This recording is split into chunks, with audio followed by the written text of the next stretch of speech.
have you here. The sports news just went down with Maltiti. Catch her again tomorrow, God willing, 7 a.m. for another dose of sports news. How was your weekend? Mine was great. I managed to have a conversation, very stimulating conversation with the only African involved in the research that led to Viagra. And that African is a Ghanaian, Dr. Samuel Jepi Ati. I met him at the launch of a hospital in the Tuba area, Mwin Tuba Hospital. And we're having a chat, and then it just came out that I was speaking to somebody who has made a lot of men very happy with research that led to Viagra. And a Ghanaian was involved, man. Big ups to Dr. Samuel Jepi Ati. He taught me a lot.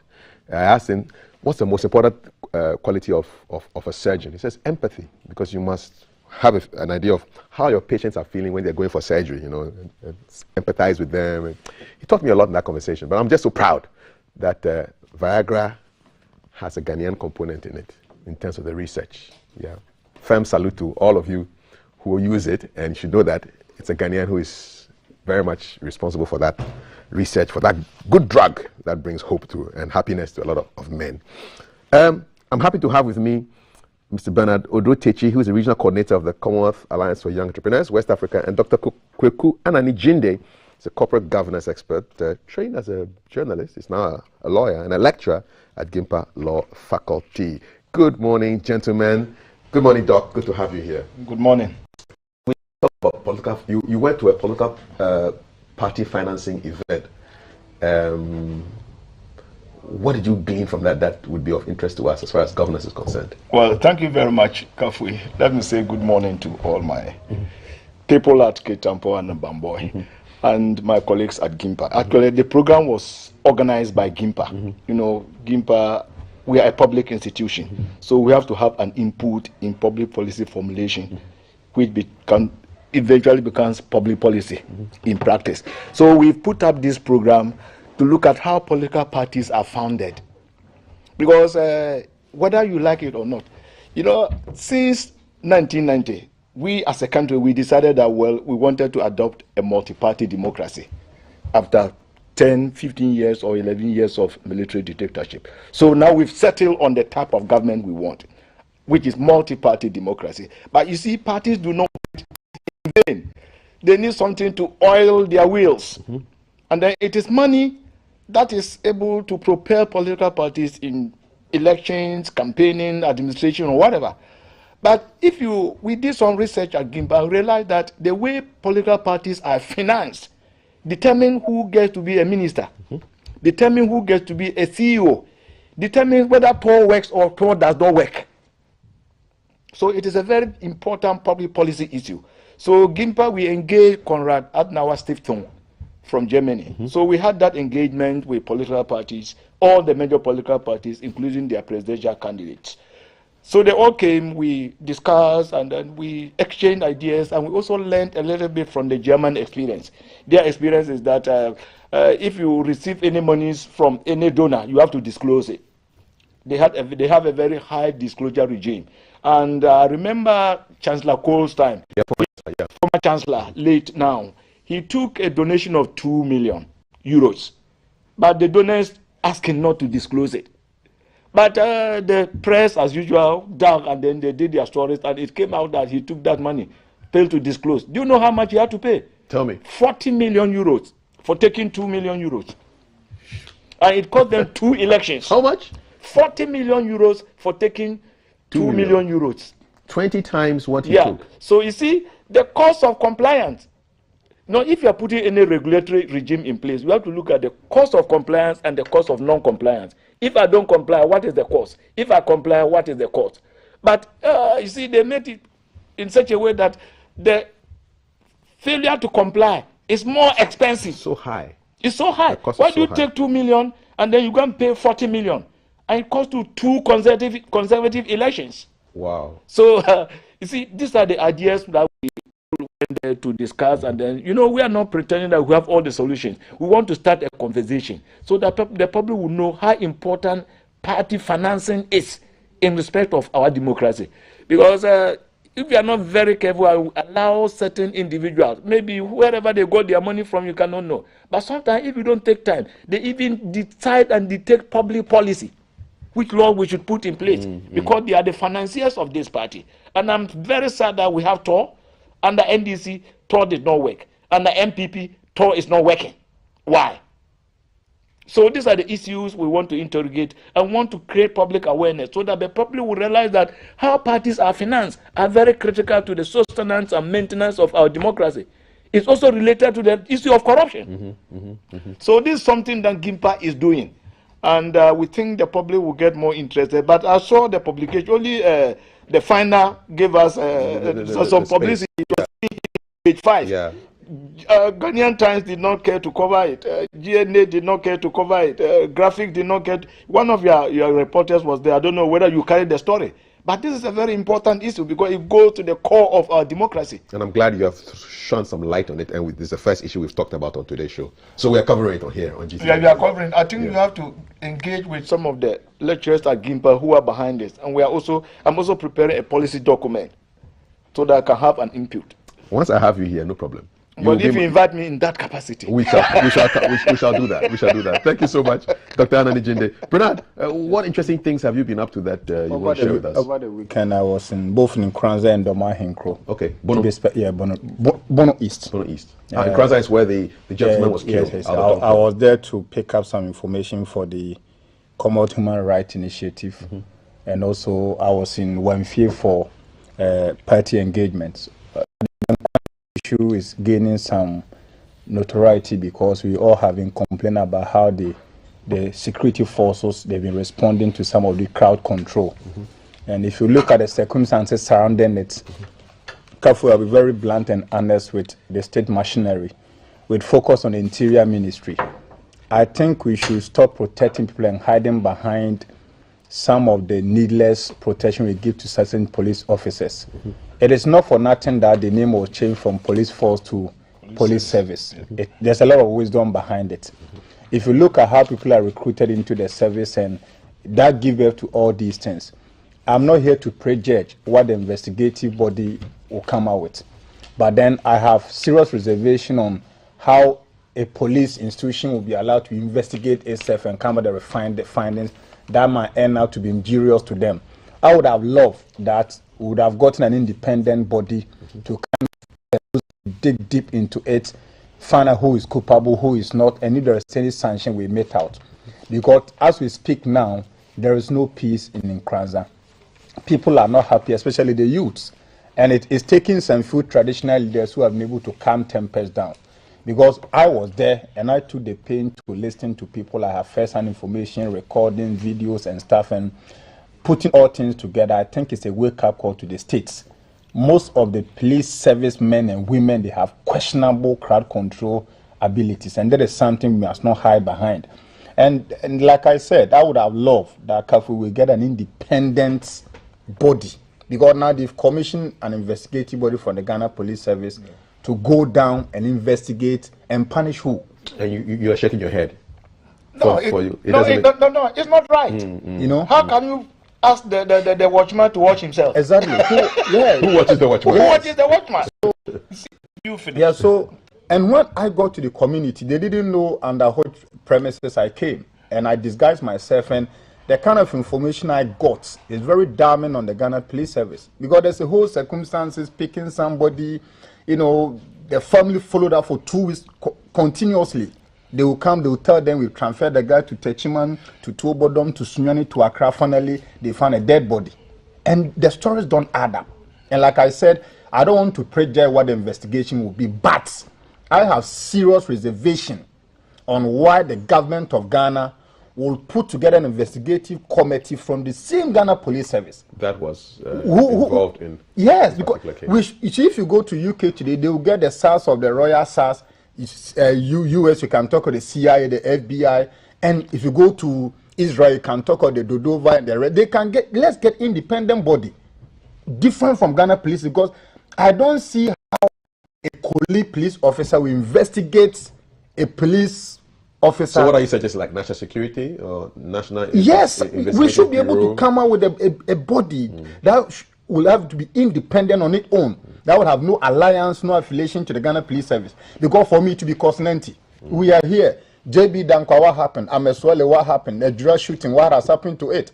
And people are not happy. If you go to Nkranza now, the citizenry, you are not happy with that body they've put together. So if government will listen to some of us, dissolve that investigative body, put together another independent body from the Ghana Police Service, let them go there, do their fact-finding mission, and whosoever gets wrong get punished. And I was in Wemfie, and people are showing interest towards election 2024. And I'm happy, dog, they are looking at the public policy in line with party financing. Look, Kafu, I'll be very honest with you that Ghana finds itself where we are because of political party financing. And 80% of the things we import are because those party financiers, after they responded it to power, you have to give them license to lift crude, to import fertilizer, to import sugar. And all these things consequentially come at a cost to the state. So the element of the public policy on party financing is a welcoming one. Because you see, meritocracy is important in a democracy like Ghana.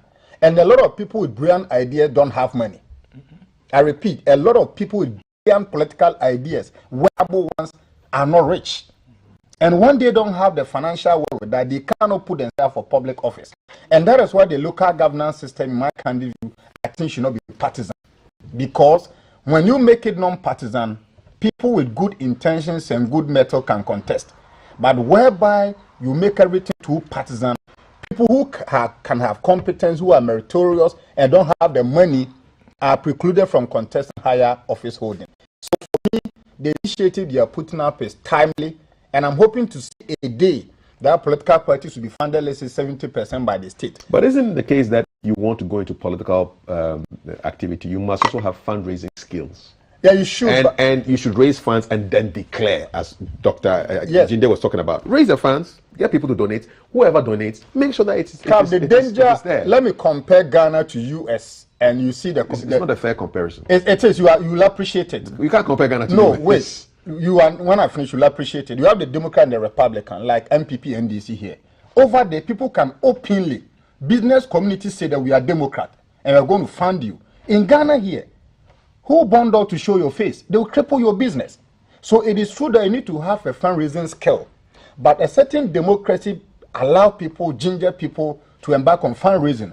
Our democracy, if business communities show up to even endorse you, to fund you, the next day, the solution is what they are trying to bring on board. So this will make it a public policy. And public policy can lead to an act of parliament or a bill or some kind of a statute, so that it will be like, government of Ghana must fund 70% of all political party budget. In that they don't have money for roads. No, but they don't have money to make Accra flood proof. You can put in $100 million to get quality people in parliament. I'm not saying that we don't have quality people in parliament, but if we can have proper sustainable funding for parties, it will lessen the burden on them, entangling themselves into the hands of people whom after getting power, they control who becomes CEO, ministers, and even contract they get. The unfair comparison you made with America, do they fund their parties? Does the government fund Democrats and Republicans? No. It's private enterprise. But it boils down to the fundraising aspect. Yeah, so declare openly. But this community, this country called Ghana, if people show up and say that I'm a businessman, I'm going to the NDC, Ghana City, the next day you see how GRA will go after that person. Let's admit it. Our system is not matured like it is. So this public policy will sanitize the system to ensure that government take it up to say that statutory-wise, we are funding 70% of, let's say, MPP, NDC. They can start from party with representative in parliament. So if you have a rep in parliament, you get state funded. If you do, so it will make people to work out to make sure that you can have a rep in parliament. But once that is not done, issue of financing, controlling contract and importation will never go away. Okay, so nice way to start the conversation. So you see, my take on the Ejura issue the security issue, yeah. I mean, you don't go to somebody's residence, pick him up in the night, and then for 2 weeks they don't see him. You see, the mistake the families made was that during the 2-week period, they could have gone to a court for the court to order what we call habeas corpus. They didn't know. See, but they waited for too long. I think the whole thing is murky. And at the end of the day, the person is dead. Indeed. I don't know under what circumstances. You see, I don't believe in the police investigating this issue. Yeah. But meanwhile, if you read in today's Finder, page 2, says in Kuraza saga, justice will be served. Ghana Police Service has assured the general public that justice will be served to the satisfaction of all What do you stakeholders. expect them to say? What do you expect them to say, Kafui? I think it should be an independent, like the Justice Brobe type of commission, so that they can be more independent. And because not that I don't trust the police service, but the way past records, some of us are not convinced. Listen to this. The statement also cautions people capitalizing on the crisis for their own interest to desist from it, since it will not deter the police from executing its constitutional duties. They've announced that the police forensic team, including ballistic experts, have been deployed in Kranza to assist in investigations. You still think? I'm sorry, this is total rubbish. This is a matter that is of interest to every Ghanaian. It could happen to my cousin. It could happen to anybody. So why should people take interest? This is a matter of national interest. So what they are telling to me, with all due respect, is total rubbish. It's rubbish. You see, if you do that, you irritate Ghanaians. The police is a public institution, and whatever they do, we have every right to criticize, to question their actions. So I think even the way they've started on the wrong note. You see that tone, the way they communicate, to me, is too bullish. It's a police service, not a police force. So to me, you see, from the start, from the way they've started, I think this will not get anywhere. From the tone, it will not get anywhere. So we need an independent commission or committee or whatever, just like what we did at Ayawaso, an independent body, people who cannot be influenced in any shape or form. If the police service is supposed to investigate, you see, they are putting this information to intimidate people. That's very intimidatory from this statement. I'm a trained journalist, so I know how people are able to couch a language in a very subtle form to intimidate people.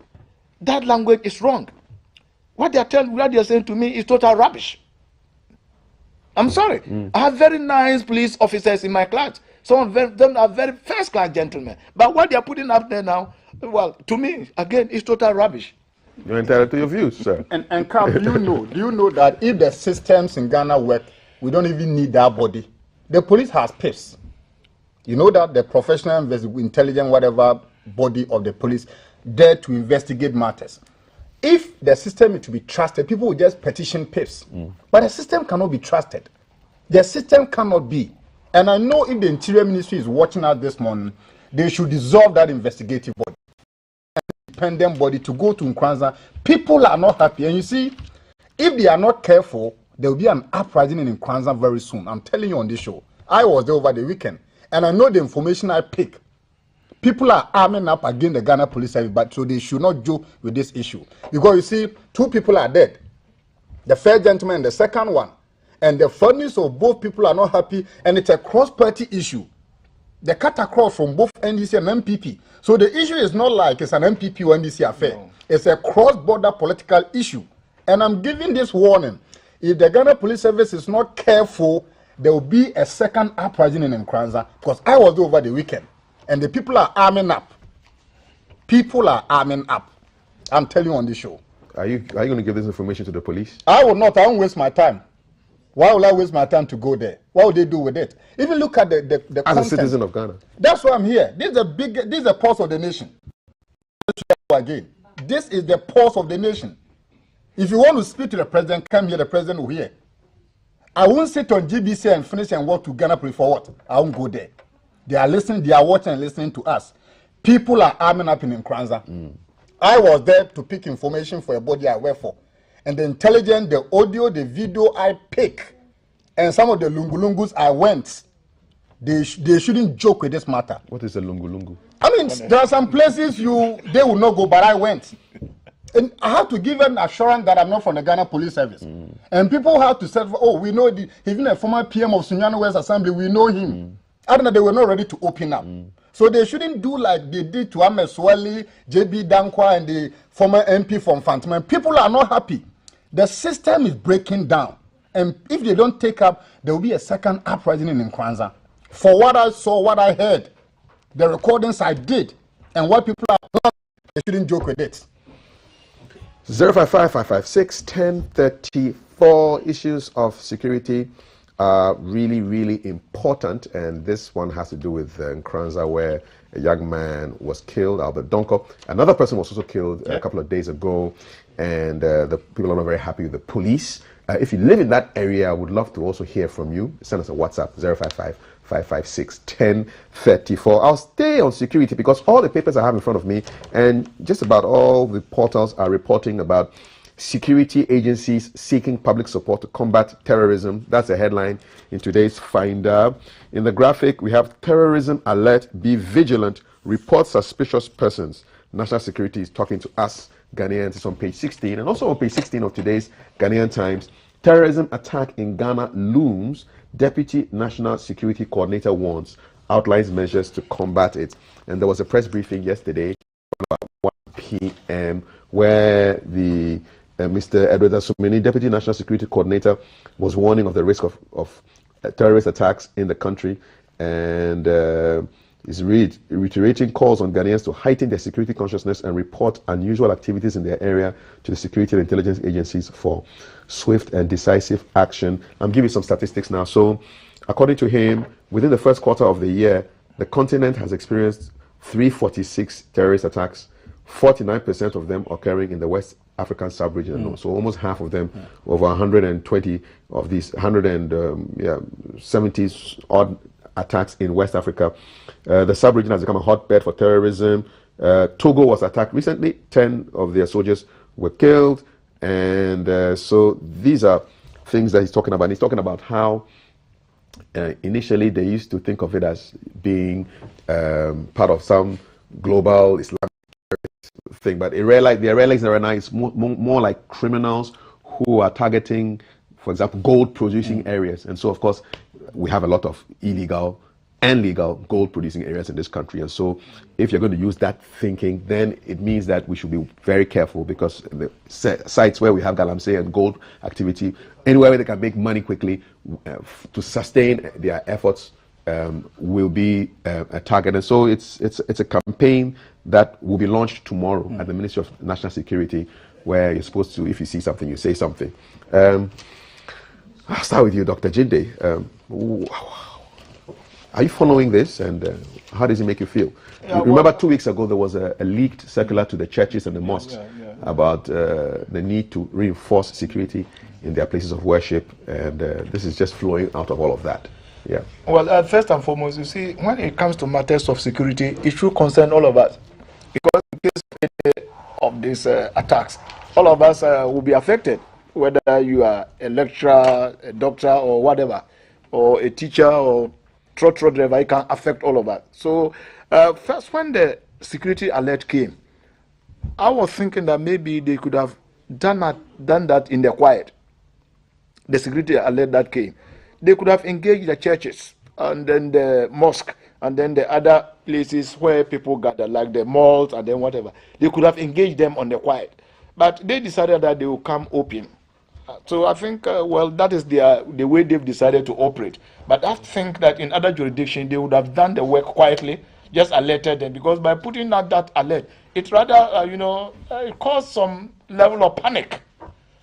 So I think the first approach, to me, I'm not a security expert, but I think they should have done that on the quiet.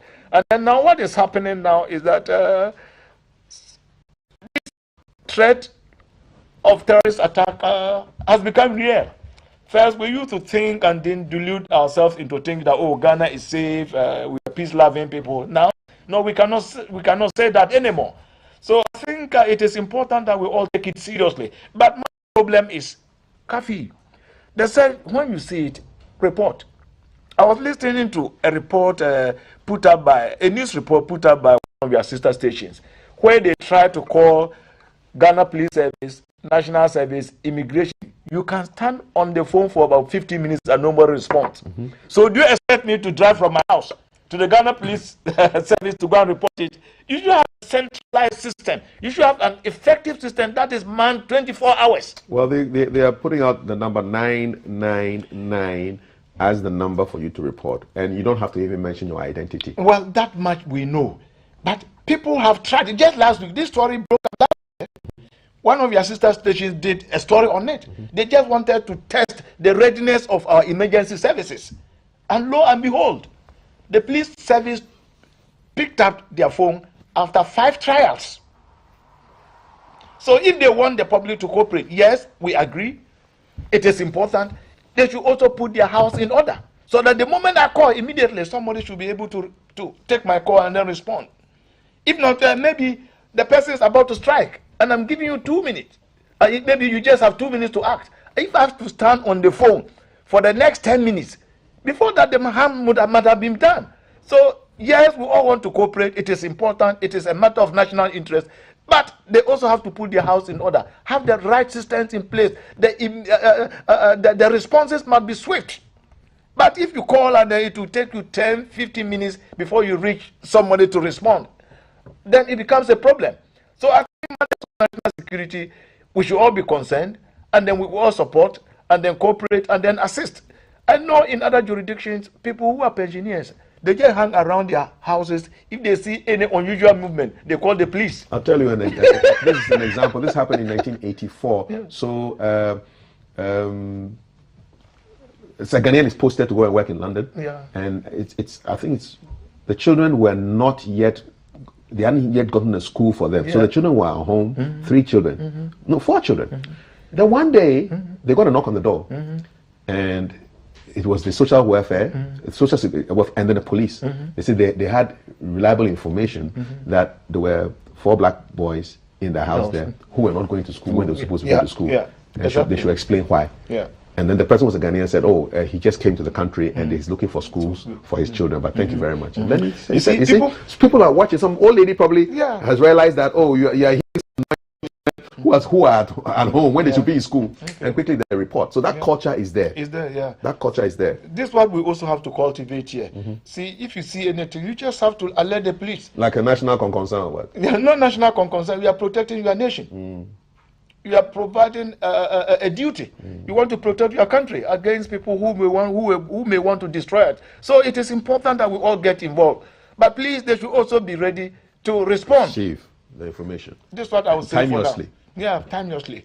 It is very important. Very much. They must be on time. On time. How would I say that in German? On time. Pünktlich. Pünktlich, like punctually. Pünktlich. And you said they have a saying in German that Pünktlichkeit is König der Höflichkeit. That punctuality is the king of all politeness.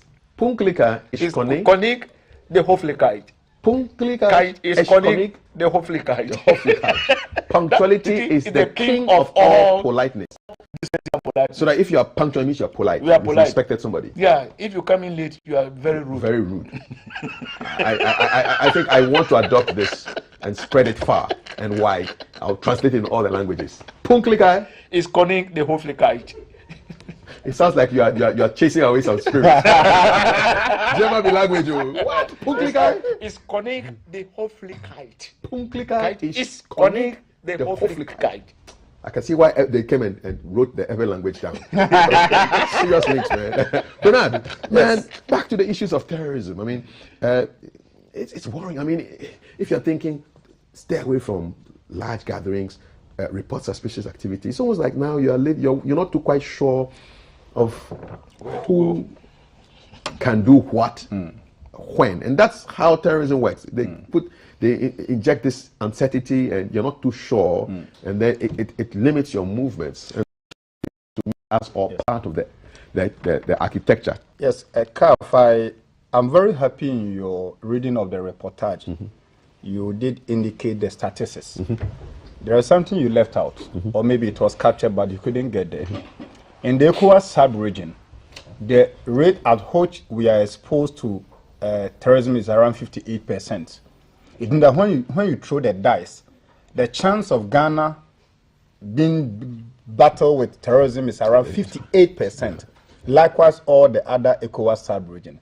Currently, my office is undertaking a research, the come out in the 5 countries, Ghana, Nigeria, Cameroon, Sierra Leone, and Gambia. And we are looking at the proximate causes of possible terrorism in this country. Okay. And when we say proximate, we are looking at the most dominant cause. You alluded to the fact about the gold trading, both the illicit and the legal one. The oil and gas could be an element of it, and oil and gas exploration. Obviously, people are getting richer, but there's also other proximate causes to terrorism, what people don't know, is unemployment. Yep. The reason is that terrorism is about recruitment. These bodies are well established. The ISIS, the Al Shabaab, and all those, the Al Qaedas, they have to recruit people. And mostly the most enticing element that they use to recruit people is they tell it's a source of employment. And don't forget, in the year 2015, about 3 Ghanaians openly came out to say that they are a member of ISIS. And one of them got killed in 2016. Don't forget, in 2013, Professor Kofi Awono, the most respected poet, died in Nairobi. Yeah. Okay, so ECOWAS is exposed to 58%.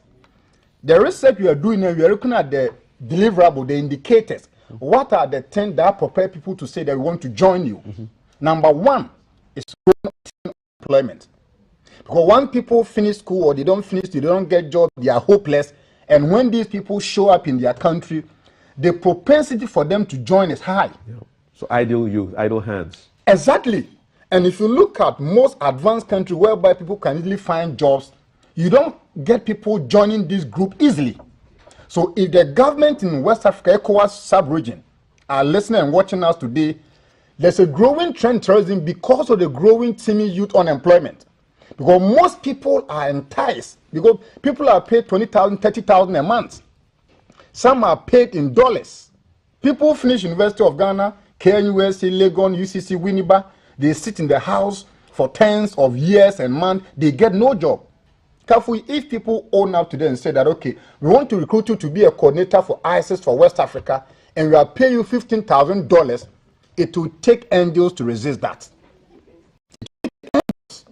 So if the government is watching us, it is good you put together national strategy policy to counter terrorism. But the number 1 proximate cause to fight is growing youth unemployment. Let's get the youth engaged. The Bible said that the Muslims should forgive me, but the devil find way for the idle hand. And one ISIS, Al Qaeda, Boko Haram, they are growing. That the Muslims should forgive me, but the devil find way for the idle hand. And one ISIS, Al Qaeda, Boko Haram, they are growing. Why are they growing in numbers in West Africa? Because people don't have job, and they give them enticement. So the first proximate cause to fight is unemployment. Once we fight that, then the consciousness will come. There is no way I'll wake up and join ISIS. But think of a colleague of mine who finished school 2008 university, has never gotten a lucrative job. That person will be tempted to join them. So in as much as we are, the proximate cause is here with us. Let's nip it in the bud. Because you see, it's equal fighting an enemy from within. ISIS can penetrate Ghana using Ghanaians. They can enter Togo using Togolese. How can they get those people? It's about unemployment. And once our government are going to be brutish in fighting unemployment, no matter the enticement they bring, it will end nowhere. So yes, I'll commend the government for putting up this proactive measure. Let me commend the government. I give them thumbs up. But that is not enough. The youth are complaining. Go to immigration, when they get to recruitment, people use backdoor, and the right people are not getting job. We brought 1D, 1F. What has been the impact on the economy? People need job. So the number 1 proximate cause to promotion of terrorism in the ECOWAS sub-region is the growing teeming youth unemployment. Once we can be brutish, and you see, have you seen the speed with which they are setting up national strategy? Money will come from there. You think they will do that one with the speed of wind just like that? Because they know that once it's counter-terrorism, money is going to flow. I'm expecting these same people to tackle youth employment the same speed they are using in fighting counter-terrorism. Because if they can elevate themselves to see it as a national security threat, then they will put in place sustainable policies to create jobs in the country. So that will be part of the strategy to... It has to be. To get people... Don't just say when you see it. It's nothing. Give people job, so that they will be engaged, not to even give a damn about this ISIS and Al Qaeda. But you are not giving them job, and so the policy they are putting in place. Honorable Kandapa is my good friend. I won't go there, but I'm saying it here so that he will listen. Come to the event tomorrow. Maybe I'll try. National security. But they will know. They will get to hear. In the strategy document, put employment, entrepreneurship there. Create an avenue. Get the people job. So that when the ISIS and Al Qaeda can, we'll start them ourselves. They will know that we are employed. people are gainfully employed in Senate, private sector, would they waste their time to follow ISIS and Al-Qaeda? It's a research, and by let's say middle of June, I will be done. I want to see the executive summary when you're done. I'll share the concept note with you. Awesome. Thank you so much, Bernard and Dr. Jinde, looking at the news on the wires. So we've looked at the national security issues, be vigilant, report suspicious persons, national security to public, and then we also looked at Nkranza, trouble brewing there, police say they're investigating. My panelists say no, it should be an independent body that should be doing that. And we also touched on political party financing on the back of an event that Dr. Jinde attended and brought us some interesting insights. And I particularly liked the German example where the man took 2 million quietly and then was fined 40 million and lost 2 elections. Yes, that's when you say thunder fire you, that is thunder in all its glory. Firing you into opposition for 2 elections and you pay it through your pocket. Yeah. I want the German politeness term again. Pünktlichkeit is conning the Höflichkeit. She's punctual, she's right on time. She's very polite. Valerie, give us the messages.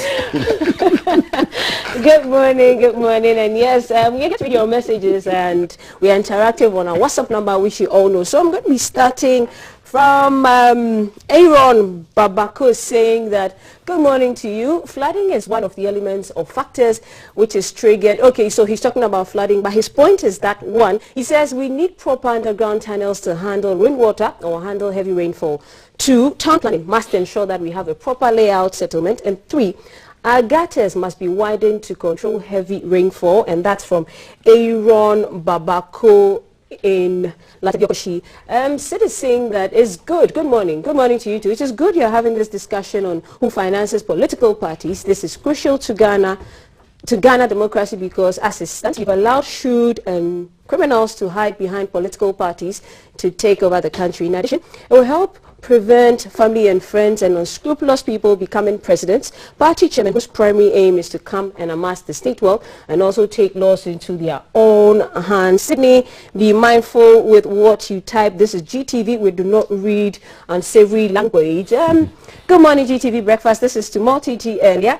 It says, Multiti, why are you showing Manchester United highlights? Next season awaits you. Yes, thank you for that comment.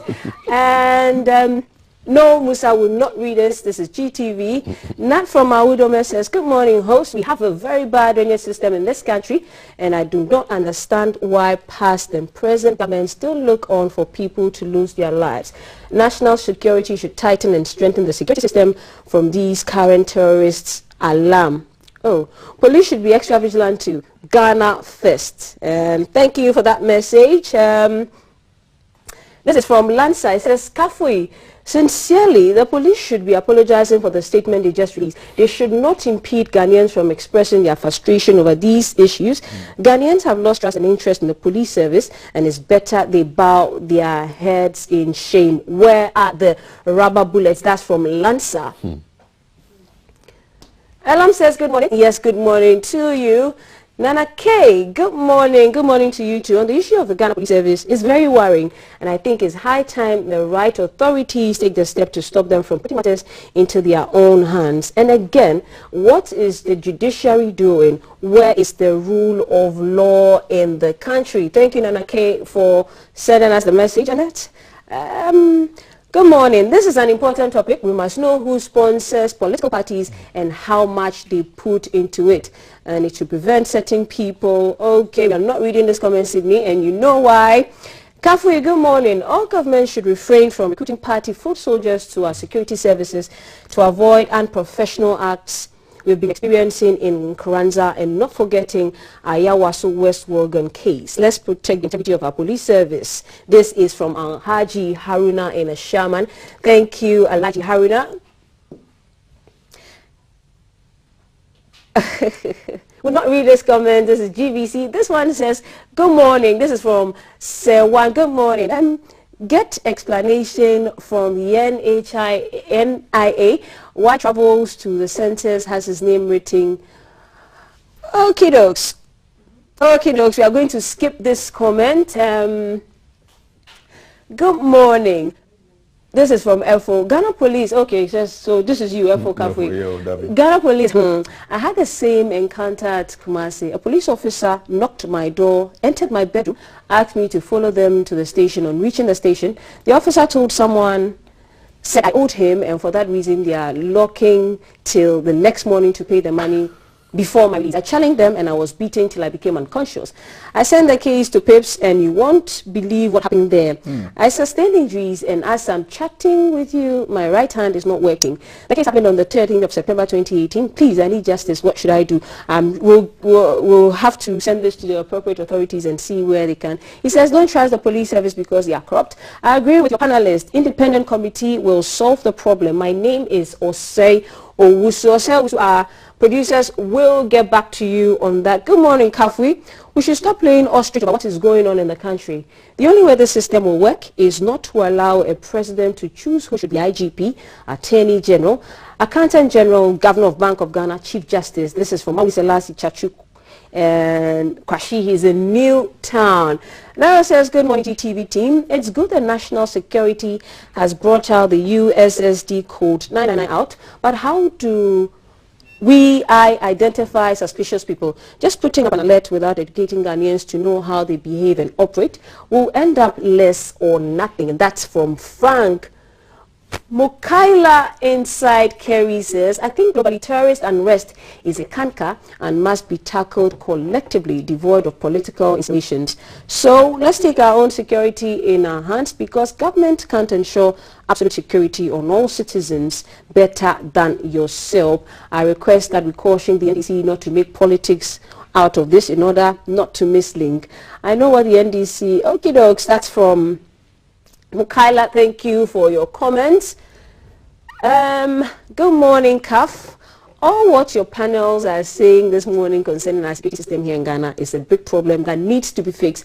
I've been a victim in many occasions, but I just play it cool. My question is, 1, do we have any intelligence school here in Ghana? 2, on what basis do we appoint our security heads? This is from Oscar Glaga from Oglojo News site. Glaga. Big jaw. Big jaw. Jaw is jaw. Gun is big. This is from TTN's. Lamashon shooting victims are still not compensated after the police shot innocent people, killing one and injuring others. So there's more on security. We don't have a lot of time to read all of this, but CAF. These are some of the messages from our viewers. Yes, yes, indeed. Thank you so much. She was punctual. Which means she's very polite. Lovely. 0555561034. Still to come. So Thelma will be in Parliament and having a sit down with the first Deputy Speaker of Parliament, Joseph Osei Owusu, looking at issues of the Constitution, making it relevant for today. I will be speaking with the Deputy Minister for Lands and Natural Resources, Honorable Benito Owusu-Bio, and Mr. John Alote, Chief Executive of Forestry Commission. And that should be an interesting conversation, given the fact that a lot of issues around matters green have been in the news for a long time. Where I say a long time, it's a 1 week. In the media, it's a very long time. From last week, those issues have been trending. Environmental issues are top of the agenda because of water that came from the skies on Saturday in the form of very serious rain. For me, I just left the car wash, washing bay, not too long, and then the rain came down. I think, actually, I just wasted my time, man, because the rain was so strong that the car wash just, there was no need for me to have gone to the washing bay. But that was my problem. Other people were suffering serious issues of flooding, and there was a message on one of my platforms that I really want to read to you, because it goes beyond just the flooding.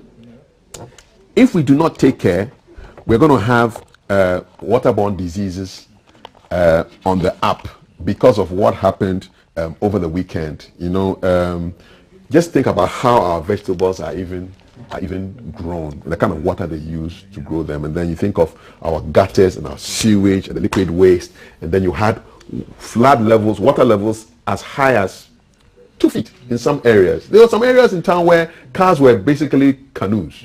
You know, V8 canoes. You know, how did you experience the floods over the weekend? Well, I think my area, it got flooded. I wanted to come and then do some work on campus on Saturday, but I couldn't. Not. So I had to drive all the way to Awash. Then I have to come back. And it took me maybe 10 kilometers longer. A round trip. Making a detour. Making a detour.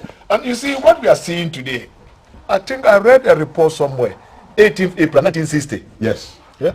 There's an old clip. It's an old thing that we've been doing, and it has become a yearly ritual.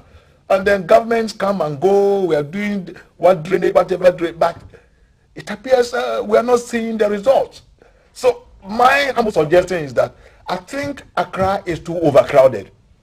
Accra is choked. The infrastructure we have in Accra now cannot contain the people. So as a smart people, what we have to be doing is to start thinking of having a new capital. But the problem is still going to be there because... wait. You see, it's there because there are too many people and the infrastructure cannot contain the people. And the money that we need to rebuild, to re-engineer, and then put everything back. If we had used that money, we could have started a new capital, probably at Kintampo, which is the center of Ghana. You're pushing. Why not? Why not? I don't begrudge you that. You see, so sometimes I wonder, because I was listening to one engineer that they have to start a project from Aburi Mountains where they have to reconstruct the drains, that there's a program called Greater Accra Regional Integrated Development something, which is funded by the World Bank, that if we really want to control the flood in Accra, we have to start from the Aburi Mountains, where we'll be able to manage and construct and then hold some waters around atomic energy area. He was talking about all these fanciful ideas, and I asked myself, what does it mean to the ordinary woman whose house has been flooded on the streets? I mean, look at the pictures on the screen right now. This is terrible. This is crazy. It's terrible. So I think some of us are thinking of relocating from Accra. But I think government must sit up, because we've heard these stories over and over and over again. And Kafui, we also have to take part of the blame, because it has been discovered that even the underground tunnels is full of old refrigerators. What are they doing there? Yes, people just threw them away.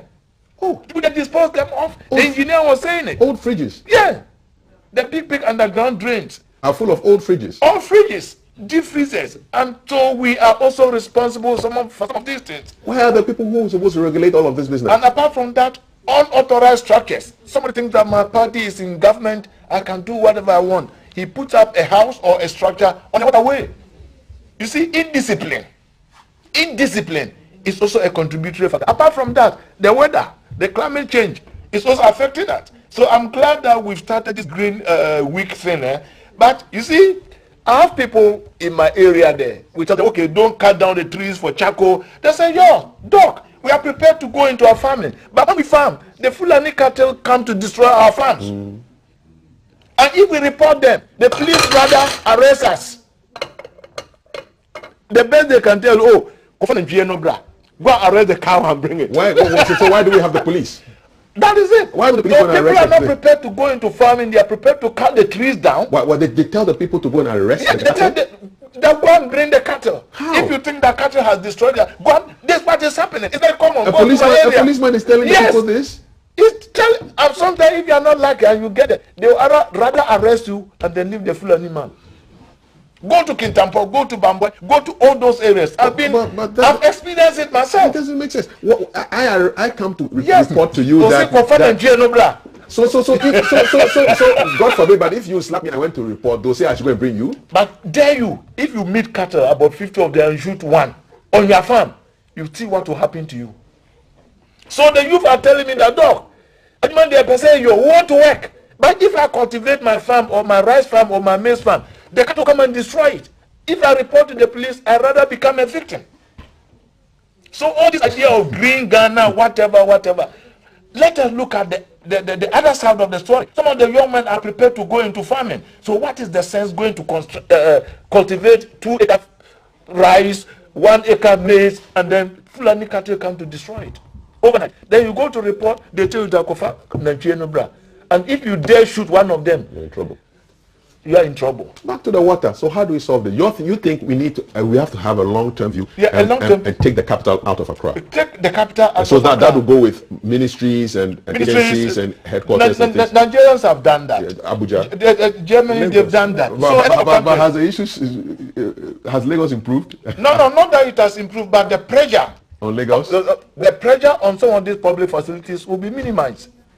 Because look at the cost. In case there's a flood in Accra and people have to travel to come and do business, it means nothing can happen. And it has an impact on the productivity of the country. Can we engineer our way out of this problem with cash and technology, as a friend of mine was saying on one of our platforms? Yeah, we can engineer. I understand the World Bank is funding a project called the Garden Project in Accra here, where they have to start for the Blue Mountains, where the Odo River is starting. And then they have to re-engineer and then do a lot of work. And they even talk of putting up a holding structure around atomic energy, so that when the water is coming, they can hold it there temporarily and then regulate it before the place. But these are all long-term projects. But we must find a way. A city will be a longer-term project, though. Yeah, a city will be a longer-term project, but it can also ease the congestion in Accra. Okay. All right. Is it time for us to move the city out of Accra? Where would you go? Doc is voted for Kintampo. No, Kintampo has been on the pipeline for a very long time, since the 1960s. Oh, so you are just reinforcing it? I'm just reinforcing an old position. All right. Okay. Wow. Look at these videos, man. What is going on here? Where is this? The car is gone. It's a flat car, you know. This is Chado. Lord have mercy. The lights are still on. That's a strong car. The light should have been off by now. Yeah, it should have been off, yeah. Wow, this is dangerous. You could easily step on any... You could walk into a gutter. Wow. This is a perfect time, as Valerie was suggesting, that if you're going to rent a property somewhere, you're not too sure about the flood situation, this is a perfect time to go to that area and then look and see what happened after the rain. This is crazy. Look at the people. How do we solve this, man? I'll come to my solution. Yes. But there's something interesting said by Albert Einstein and Niccolo Machiavelli. Albert Einstein said that he defined insanity to mean when you keep doing the same old things and expect a different result. It means you are insane. Niccolo Machiavelli tried the argument to say that stupidity is so you don't learn from your past mistakes. So, insanity, you keep on doing the very same thing consistently over and over, and you wake up to think a different result will come. And Machiavelli said that no, yours is even on the low side. There's also stupidity when you don't learn from your past mistakes. Doe quoted 1960. April 1960, right? 18th April. I saw that publication too. Yeah, it was going around. Okay, so subtract 1960 from 2,222, right? Yes, you got 62.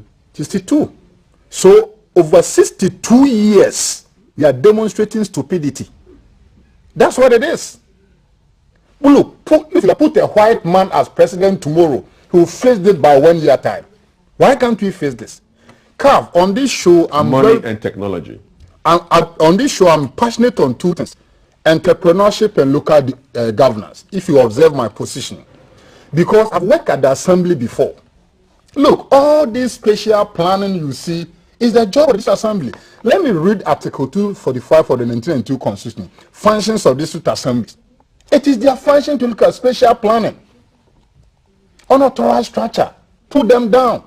People building in waterway, the assembly is supposed to give permits. You go to assembly, we have Department for Spatial, Physical and Spatial Planning, regulated by the MCE, chaired by the MCE. But what betides you when somebody from the office of the president comes to say that I want to build here?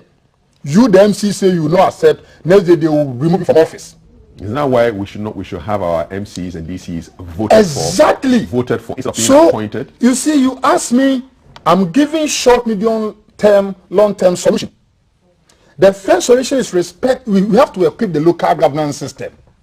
Look, if our local governance is efficient and effective, flooding might not happen in Accra. Because you have your area, urban towns, sub-metro, councils and bodies. They're supposed to ensure that we have proper spatial planning. Then again, if the central government decide to withhold funds to these assemblies, they become ill-equipped. As we speak today, disbursement for DACF, this Assembly Common Fund to most assembly, in arrears for almost 2 years. So spatial planning cannot be done, enforcement cannot be done. There are some assemblies in Ghana, even they don't have way to patrol their teams around. So the first thing is the assembly system. We have to really make them efficient, proficient, and effective. Those spoke about an element of building a new capital. I support you can have an administrative capital and commercial capital. So your capital is going to Sunyani? Not really. I mean, I will go there. Too far. Kintampo is okay. I will go for Pram Pram. Okay. I will go for Pram Pram. Hey, you see that traffic coming from Pram Pram to motorway? Once you are building, you make room for road construction. That's a priority. So the assembly system, I'm very keen here. Okay. Because you see, if our assemblies are working the way they should, flooding will not happen. Because you know that you look at drainage, sanitation, these are the roles of the assembly. It's not the role of the central government. Sanitation ministry will liaise with the assembly to ensure that properly Odo River is well drained. But the assemblies in Ghana are not capitalized, they are not funded properly. So money issues. Most of them don't have proper source of IGF. I have been there. Internally generated funds. Yes, as an assemblyman, as a presiding member, so I speak from experience. There are some MC, they want to work. No money. But you not be given the capacity. Not money could be there, but the capacity.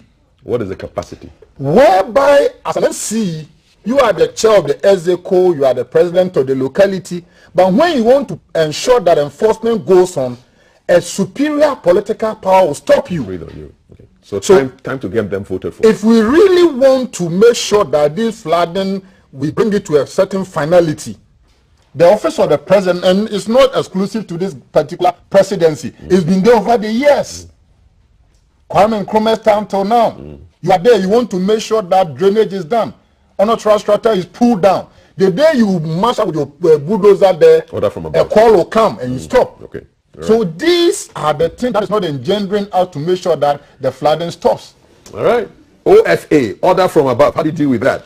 And my last point on this flooding issue is from a message.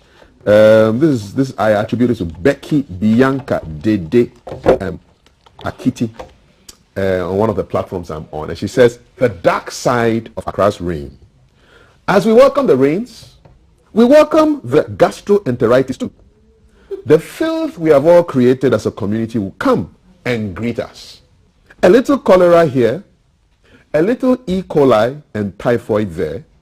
Accra's veggies are grown mostly in low-lying areas, along the Korle, and some of the polluted lakes. Flood means all your veggies are going to have a liquid waste bath before coming to your dining table. I wish you the best as you dash to the nearest toilet from now to July.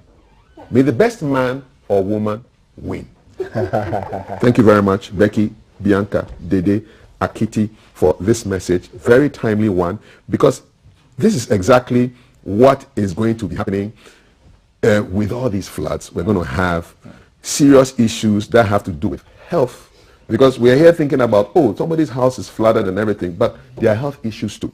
And then I'll end with another one from E.M. Jonah at His Excellency HE_JNEI Lady on Twitter. It says, this week, expect media interviews and public fora on #ending Accra floods, tour by NADMO officials, reports and mini documentaries on the impact, city authorities, government officials, MPs inspecting affected areas and visiting hardest hit areas and families. Blame games, rhetorics, repeat. So if it happens, you know that it was not a prophecy. It was something that has happened every time. And Bernard said it, the definition of insanity, as attributed to Albert Einstein, is doing the same thing over and over and over again, but expecting a different result. How does that work? You're watching GTV Breakfast. We're going to keep an eye right now with the punctual Valerie. Pünktlich. We are learning German this morning. Valerie, take it away. What are you keeping an eye on for us today? Yes, thank you, Cap. For Keep an Eye, we are looking at a gentleman. His name is David Kunle, who is traveling He's riding a bicycle all the way from the UK to Nigeria to raise funds, but he's doing that via Ghana. And over the weekend, he has been really active in Ghana. We saw lots of things that he was up to if you were following the trends. And so our guy Alan is on the beat, and he's caught up with him right now. And so we are going to find out a bit more about David Kule and what the charity ride is all about. Alan, if you can hear me, you're on a beat. Good morning, Alan. What's happening? Hi, good morning, Valerie. Good morning. Welcome to Cantonment. This is GTV Breakfast, and this morning we caught up with David Kunle Adientu, as you have mentioned earlier.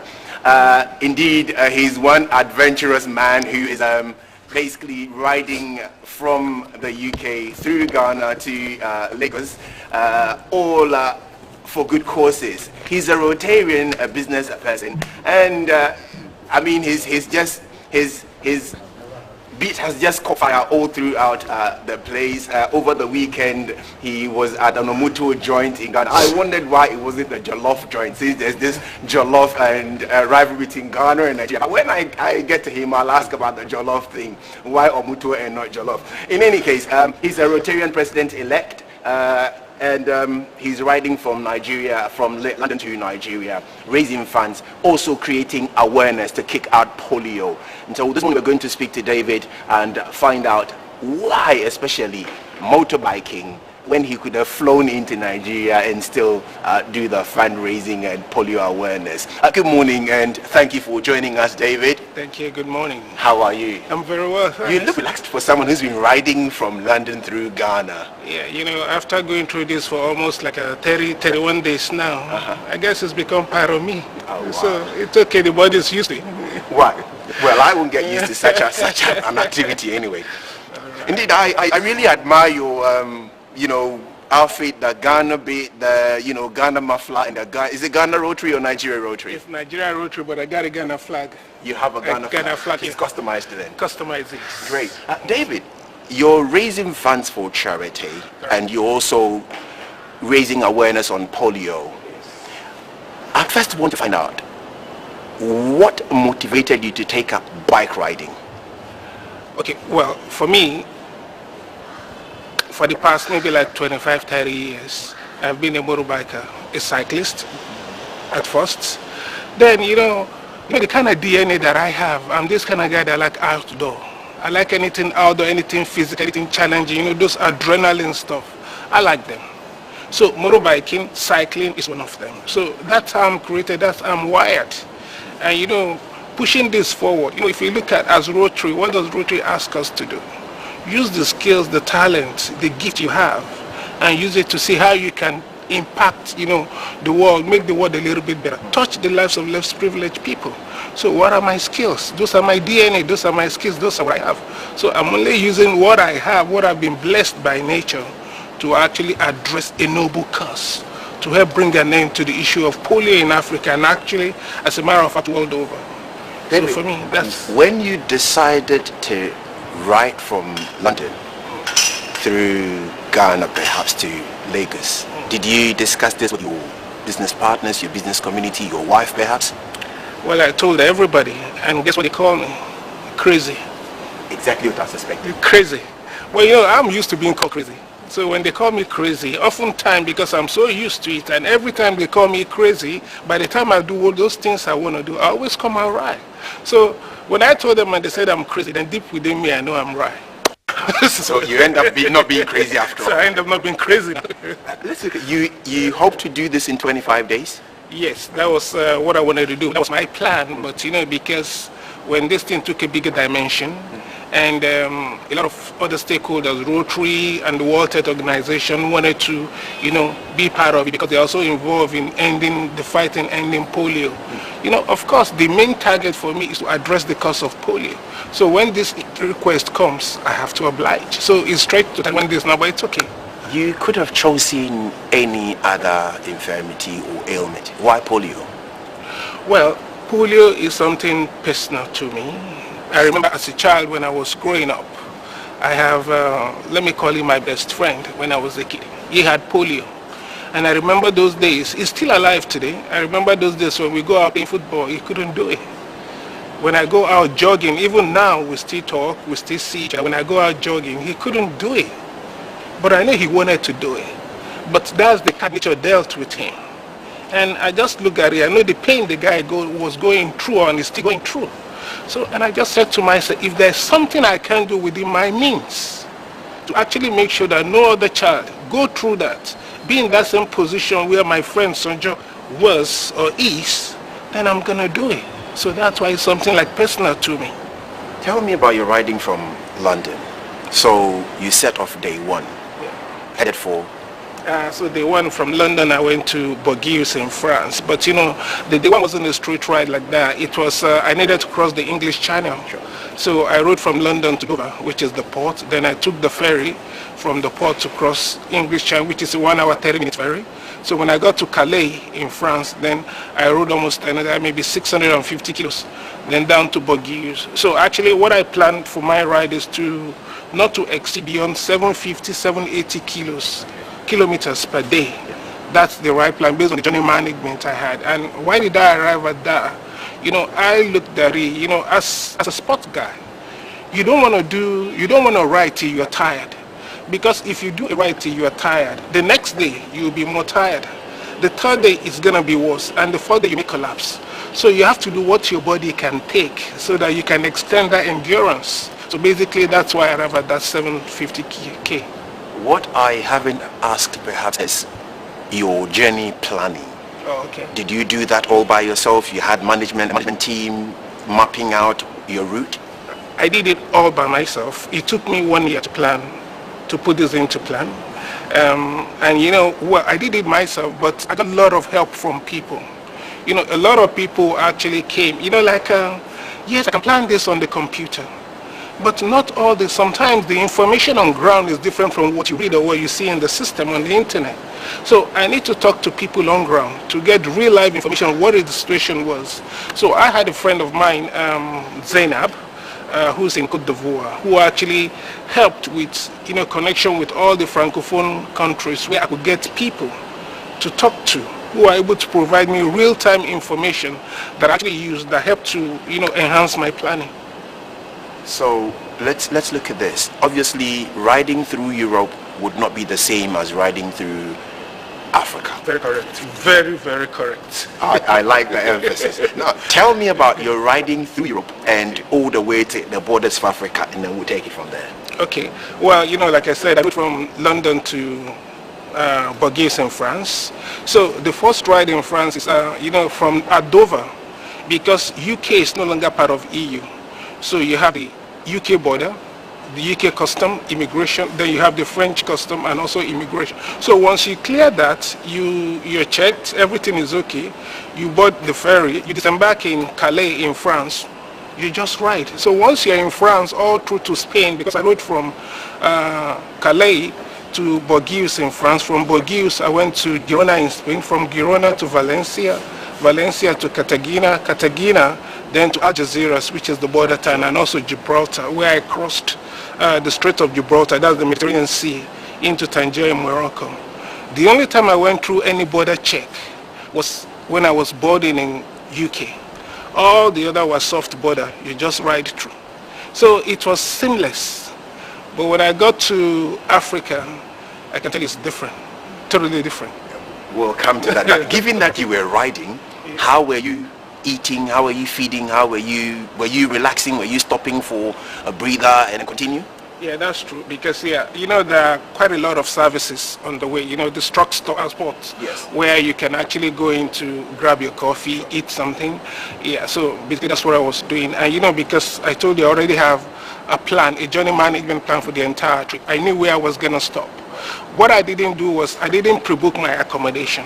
Okay. Because the fact is, if I do pre-book the accommodation, I could have done it. But if I miss one day, maybe due to something fatigue or I couldn't get to that point, that means all the other booking I've done, I'm gonna lose them. So what I do was doing spot booking. I'll write to the town I was gonna stop that day, then I'll bring out my phone, search for a hotel, do the booking, then check in. So it's a bit pricier that way, but it's safer, you know. So let's look at this. You kind of would not necessarily go in knowing or planning your stopping here. Were you riding alone, or at any point you had people riding with you? And if you had people riding with you, how many people ride you at a time? It was a solo adventure, solo all through. So there was never a time when you had company? All through Europe down to better part of Africa, it was solo. But when I got to, it started from Mali actually. When I got to Mali, you know, and the news, the rider there, and the West African hospitality, you know, kicked in. And I saw that the Malian guys, they came 150 kilometers, me riding into Bamako. They came to join me there, and we rode in like in a presidential convoy into Bamako. Wow. And coming into Ghana, the guys too, they blew me out. Wow. You know, they rode all the way to Elubu border.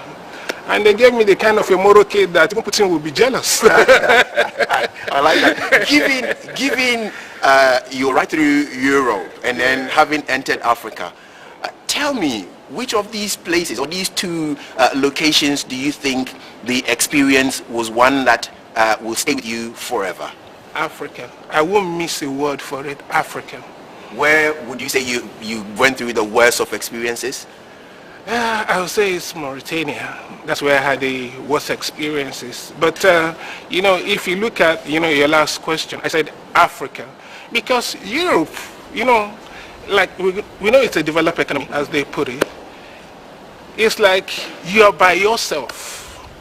Yeah, you know, you're just there alone. But Africa, there is that family connection, that bonding there, you know, that make the whole thing more exciting.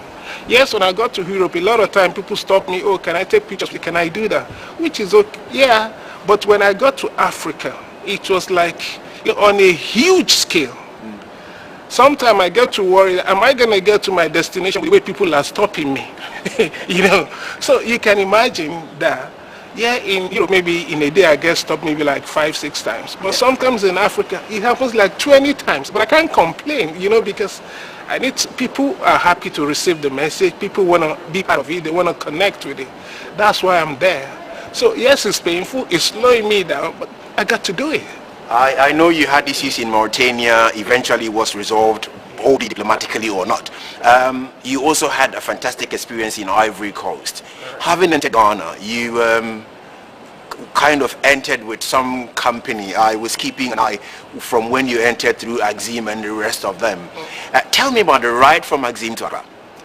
Yeah, the ride from Axim to Accra. Like I told the Ghanaian riders that we rode together, they are very fantastic. They are very good guys, you know, 7 of them. You know, I told them that I'm coming into Ghana and riding from Axim down to Cape Coast, then from Cape Coast down to Accra. I enjoyed the ride, and they told me why. I said, it's not that the road is so fantastic that none other road I've been through, no. But you know, as a rider, I was coming from predominantly desert area. All you have is straight road. You know, you just sit down on the back and you just go down on the throttle. So sometimes it's boring. But when I came into Accra, it's like the road I'm used to, the West African road. You have the road meandering. And when you do those twists and turns when you're riding, it's exciting. You know, your adrenaline pumps up. Sure. So I told the guys, I love this riding. Let's just keep pushing. And they said, no. You know, anyway, you're doing it to raise funds. Yeah. Do we know how much you've raised so far? I can't tell categorically how much has been put into the coffers, you know, because I don't have access to it. Okay. You know, all the donation goes into the Rotary accounts, right. And the GoFundMe also goes into the club account. So I don't have direct access, but from what feedback they give me, that yes, the response has been quite encouraging. If there is any one thing you'd like to say to someone watching this morning, especially some of the lookouts for polio, what will that be? Well, basically, the point to say is polio is still real. It's there. You know, just like COVID, if it's in one country, because people travel, they can still carry it here. Or we could even say it's still with us. But because of the immunization, we've been fortunate to give some children, they are not catching the virus. But if we stop, it will resurge. So the point is, we still need to continue the fight. Yes, Africa is polio-free.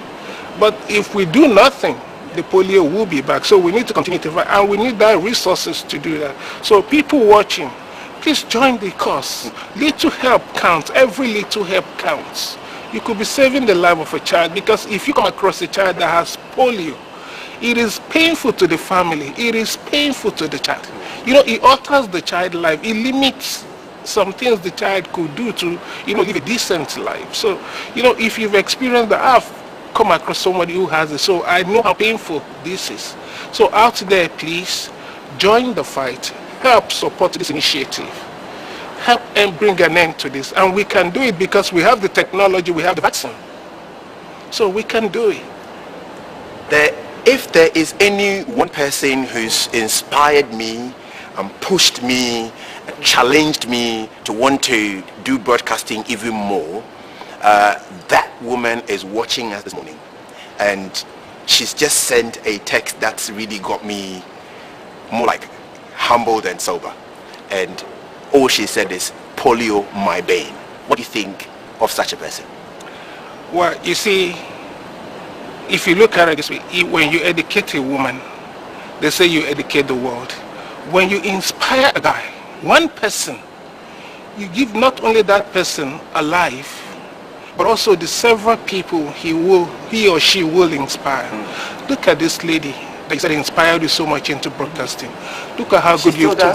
Look at how good you've turned out. And the numerous people you are positively impacting and changing their lives. So, I don't know her name, but I just want to say, Madam, thank you. You've done a good job. So, and also in the issue of polio, let me share a little story with you. A lady, while we were riding, I think she got wind of the my Ghanaian brother's biker who came to meet me up at the Elubu border and rode with me down. And she sent in a recorded video message. Wow. She's in UK, she has polio, and going through this for all through her life. And she said to me, sir, I've not met you, but I've come across all you're doing for polio on social media. And I got across to these guys in Ghana, and I sent in this recorded message. I just want to say thank you. So when they played the video message to me, and it brought me close to tears. And the next thing I said is, please, can I talk to this lady? And the lady said yes. Then they connected us on WhatsApp. And when the lady saw me, they didn't tell her I was going to be talking to her. They just called her and she told me she was going to be talking to that guy. And when she saw me on the video, she dropped the phone.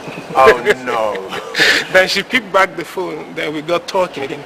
And she said, please, when you come back to UK, I want to buy you lunch. Fantastic. Fantastic. Dave, how can someone donate to this cause? Yeah, there are two ways. There's the club account and there's also a GoFundMe account. Okay. So the GoFundMe account, it's David Adeyonju. There are some other codes, but when you put David Adeyonju on GoFundMe, it will link you to the Rotary account where the money goes to. Like I said, all the donations being received goes directly to Rotary. The trip is self-funded. I funded everything myself. That's my contribution. Yeah, people ask me that I could have put the money into polio. It's true I could have done that, but that is not effective. Because it's not only money you need to fight the disease. We had issues where government are destroying COVID vaccine because people are not taking them. So look at the awareness, look at the communication, how this has spread. Look at the inspiration, the number of people inspired. So we can't quantify this. Yeah. So that is my own contribution to this cause. So I just want people around the world to join me, okay, donating to that account. I don't need it. I thank God for what God has done for me. But we need this money for Rotary to continue to fight the disease because we can end it. We have the technology, we have the vaccine, we can end it. Finally, David. Yeah.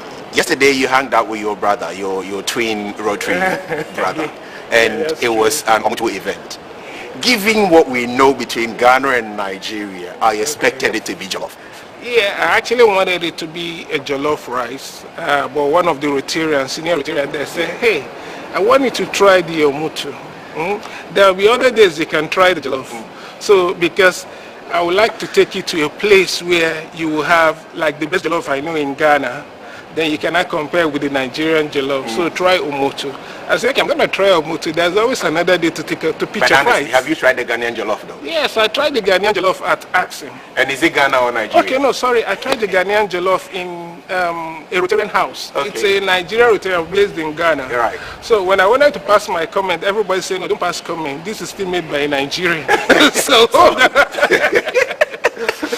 But on a more serious note, is it Ghana jollof or Nigerian jollof? It's in between. I can tell. David, it's been great chatting with you. It's been great. Thank you so very much. And so that has been David Kunle Adinju. He's riding from London through Ghana to Lagos, raising funds for polio. Wherever you are, you can find on GoFundMe. And by all means, let's push this together and make sure polio is completely eradicated. We can't do it, as he said. This has been Keep an Eye coming to you from somewhere in cantonment with your only chief laborer, Daryl Alan Tago.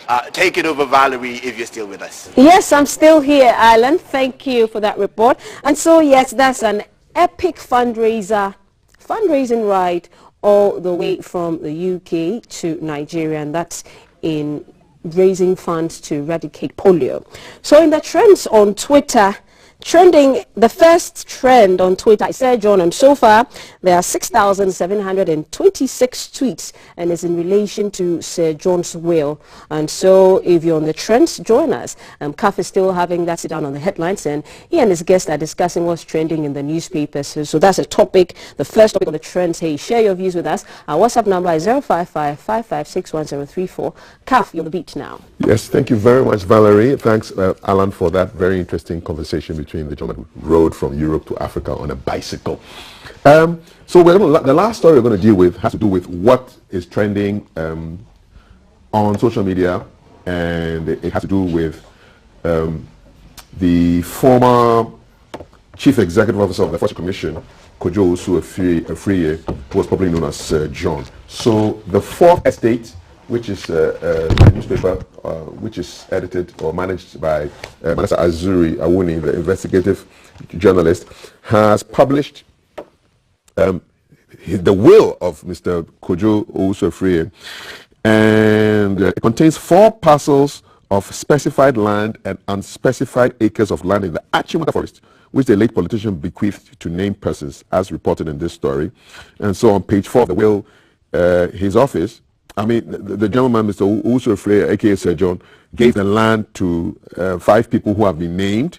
It's 5.541 acres of Achimota land inside the Achimota Forest, given to 5 people. On page 5, it states, I give my land also situate at the Achimota Forest in the name of Faso Limited, measuring 0.987 acres to my nephews, and he names them.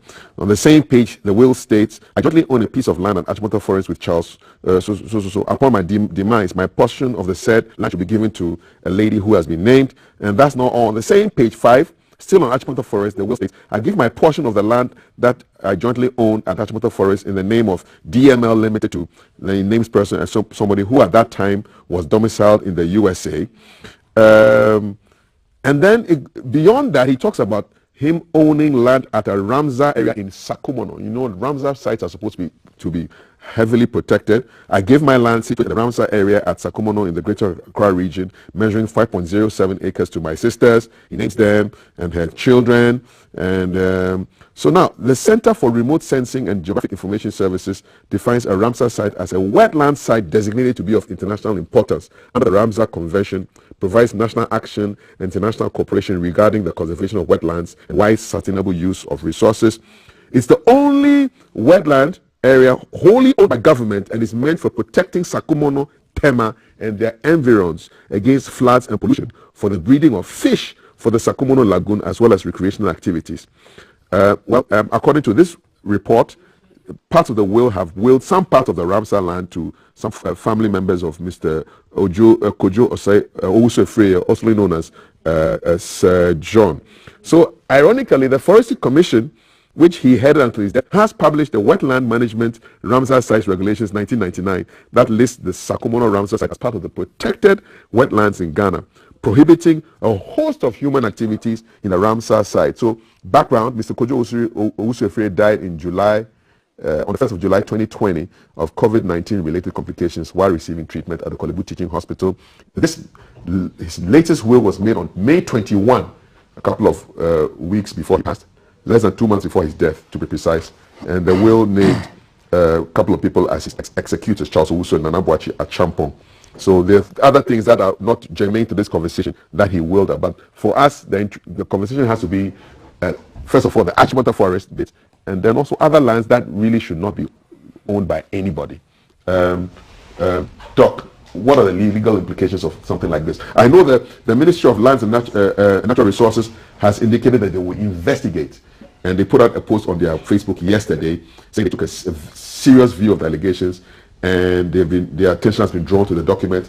They will investigate the issues, assuring us that they will ensure that national interest is protected at all times, especially in matters pertaining to the Achimota Forest. So this is what we have right now with respect to Achimota Forest. Well, Kafui, thank you very much. You know, I've once been a journalist before, for 16 years, before I decided to change course to go and do something else.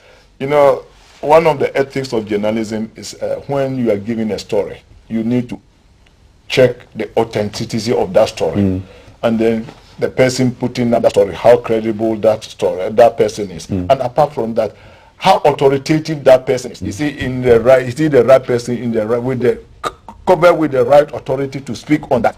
So I think first and foremost, my problem is with the authenticity of this story.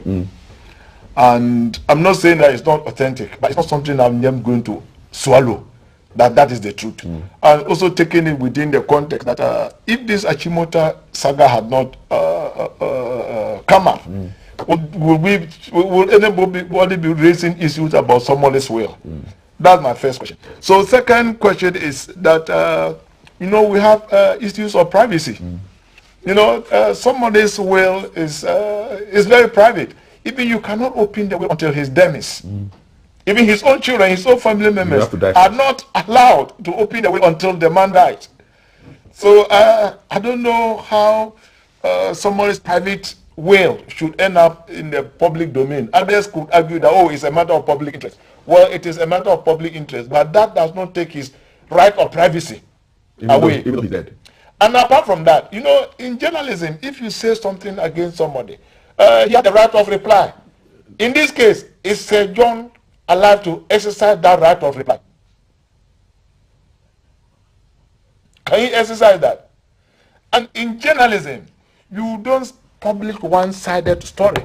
You have to contact the other side, to listen to the other side. And it is an important principle of natural justice, the right of the other party to be heard. Does that mean that when somebody dies, you can't write stories? You can't write stories about the person because the person is dead? Not necessarily. You can't reply. But proper journalism and the principle of natural justice, we call alter pattern. That is why if you are a journalist and then you want to publish a story, you hear it and then you go, oh, this is what we heard. Can we hear? Can we also have your side of How should one have gone about this? But unfortunately, the man is no more alive to exercise that right of reply. So for now, the Forestry Commission, they've indicated that they are going to investigate. So I think in my candid opinion, it will be unethical on my part, knowing the legal implications, issues of privacy, coupled with my background as a journalist. I don't think it will be ethical or right on my part to pass any comment or any judgment. So if I had my own way, just leave it to the commission to do the investigation and then come out with whatever. Because I don't want to preempt or prejudge or make any pronouncement that is likely to prejudice the outcome of the investigation that they are going to take. But I think, to me, if I were an editor, I wouldn't publish that. You wouldn't publish it? No, I wouldn't publish it. Even you don't buy the arguments of public interest? Yeah, public interest. Yeah, public interest is quite important. But at the same time, public, while you are pursuing the public interest objective, you also have to take into consideration the right of the other person vis-a-vis that of the public. All right. And me, especially when it's coming at a time when this Achimota issue has become so a big issue, so topical. But let us wait for the investigations to be carried out, and then we'll all be, we'll be in a better position to interrogate it, because as it stands now, it's just a one-sided story. Okay, great. It is just I'm not saying that we should dismiss I see your but point. As it is a one-sided story. I see your Sir point. John is not there to respond, and so far I don't think the family has put up any rejoinder or whatever. So let's wait till the Forestry Commission comes up with their own investigation. Then we can interrogate and then ask questions more. Okay. But as it stands now, I think it's very one-sided. Bernard? Someone said that anybody who dies at the market doesn't need funeral announcement. So once you're a public figure, you're a public commodity. The element of confidentiality is there, but you see, the moment you become a CEO of a state-owned enterprise, some of your actions, inactions, commissions, and omissions do not become matters of confidentiality. Today, I run my private entity. If tomorrow, God being so good, maybe in the next 5 years, 6 years, and let's say I become director general of GDC, I'm a public commodity. At that element, confidentiality, it doesn't exist. Every penny that goes through me must be open. The Pandora box must be open. Why do you think this issue has generated so much public interest? And everybody is talking about it. You remember there was a Woyomi time. When this issue of 51 million came about during Woyomi time, a certain judge said that it was some of trade, loot, and share. And it became so much bigger word. CAF, what we are seeing now today is create, loot, and share and destroy. I'll add destroy to it. That judge and the Woyomi case said that 51 million that time he used, scandalous means to secure that judgment. And that judge at that time referred to it as create, loot, and share. If you look at what is happening today, and it is not specific to this matter, it is to give a general perspective as to how people see public service. I was very happy when on the 7th of January 2017, the president said that if you want to make money, go to the private sector. That statement was so bold enough to scare people who want to be corrupt. But in my candid view, it has turned out to be the other way around. Look, do you know the fact that the Forestry Commission CEO will come here today, right? Ask them how much they get from just maintaining that forest over there. Over 60 million Ghana cedi or dollars, I think, per year. For Ghana just keeping that forest alone, that is the amount of grant they get from international organizations for keeping the forest. So, and look at the way flooding is happening all over Greater Accra. And this is a buffer zone. There's a buffer. Ghana has over 260 plus forest reserves. And if you want to collapse everything in the name of personal gain, that is unwelcoming. I have done some calculation here. Every acre of plot of land is to 4 plots of land, right? 4 plots equal to 1 acre. That we're talking about 361.5 acres being given out as periphery. If you multiply that by 4 plots, that is 1,446 plots of land into individual hands. Why? Look, my boss in UK is called Sushi Ram. He told me something that if you don't shit in front of your father's house, you're allowed to shit, but don't shit in front of your father's house. Why is it that when people become public office occupants, they suit to be profit-making, gains-making? Look, in outside, go to Germany, UK, US, people are proud to say that they are CEO of every commission. Same cannot be said in Ghana. And look, if NCO is watching me, things are not getting well. We are creating a case society whereby people are becoming super rich and many are becoming poorer day in and day out. When people see these things, you've been watching Sri Lanka. Sri Lanka, system has broken down. They are beating politicians on the street and then they are relocating to other countries. It should be a wake-up call to the political class. What I'm saying is that it is hard time we think about the next generation.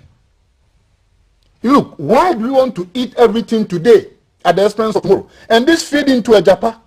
We should one day talk about that royalty due here. We must think of the next generation yet to come, and we must not finish everything today. Talk of Kwame Nkrumah. Talk of Rollins. Talk of other leaders you can be proud of. Talk of Professor Mills. I am proud of Kwame Nkrumah, proud of Professor Mills, proud of Rollins. These are people that you not see them amassing wealth. Let's think of the next generation.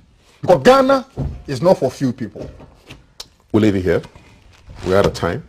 Pressure resource that we cannot Mortgage. we can't mortgage. We can't mortgage. Punctuality is the king of politeness. We have to be punctual. We have to be punctual. So thank you so much, Dr. Anani Jinde. Thank you so much, But Bernard. I think I'm also very proud of President Kufuor Yes. for introducing national health insurance. You know, when he was candidate Kufuor 99, 98, when he came to Germany, some of us spoke to him. Yeah. This is the system we have here. And lo and behold, he when came he through. became president, but Rawlings ended up being one of the richest people in this country. He educated all his children outside. Although he told all over that he wanted to create equality. Tell me how many of his children were educated here? I went to one of the schools where the another one, Trinity College, the most expensive university in Europe. Fortunately, I had a scholarship because I could not pay. That's where Lawrence educated his children. So although he came pretending that he wanted everybody to be equal, he ended up being one of the richest people in this country. On that shot, we will end the conversation, and we'll continue, I'm sure, in your cars, in your homes, wherever you may be. And we're going to switch over right now immediately to Parliament, where Thelma is sitting down with the first Deputy Speaker of Parliament, Mr. Joseph Osei Owusu, looking at Agenda for Change, making the Constitution relevant today. There's a conversation on 2022 Green Ghana Day, where the Deputy Minister for Lands and Natural Resources, Benito Owusu-Bio, and the Chief Executive Officer of Forestry Commission, Mr. John Alote, will be here to talk about these issues. But for now, let's go to Parliament. Let's catch up with Thelma and the First Deputy Speaker of Parliament. You stay. This is GTV Breakfast.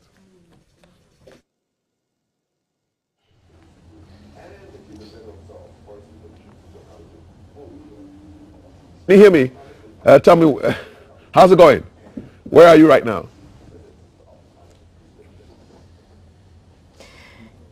Yes, I can hear you. It's going very, very well. Thank you so much, CAF and Dr. Jinde and BOT.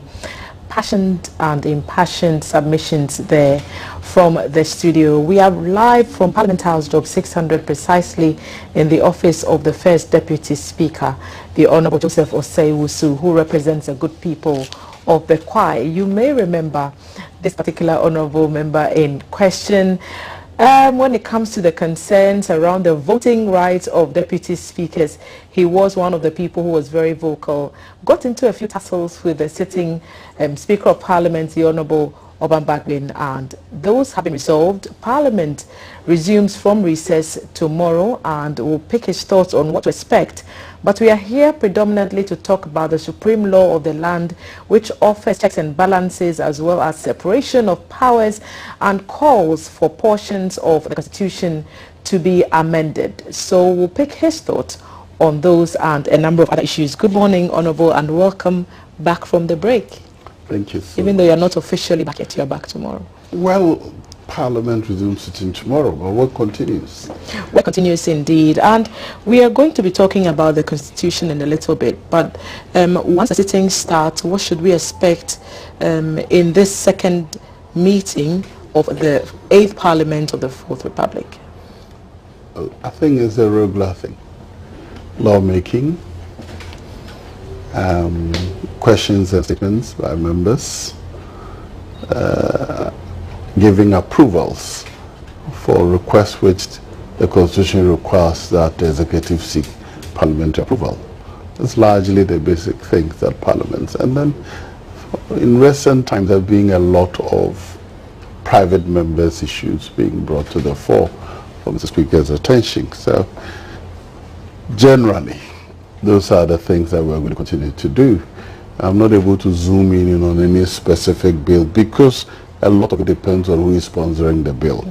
But there are a lot of bills pending, and I believe strongly that when the sponsors are ready, Parliament will be ready. When the issue of the voting right of deputy speakers was taken to the Supreme Court, you were quite confident that the position that you had adopted, and which by extension the majority side of the House had adopted, was the right way to go. The court upheld your position and said that deputy speakers could vote. And Justice Abdullahi, who sent the petition to Supreme Court, appealed, and the petition was also dismissed. Does it make you feel vindicated, and how does it affect your relationships with your other members on the other side going forward?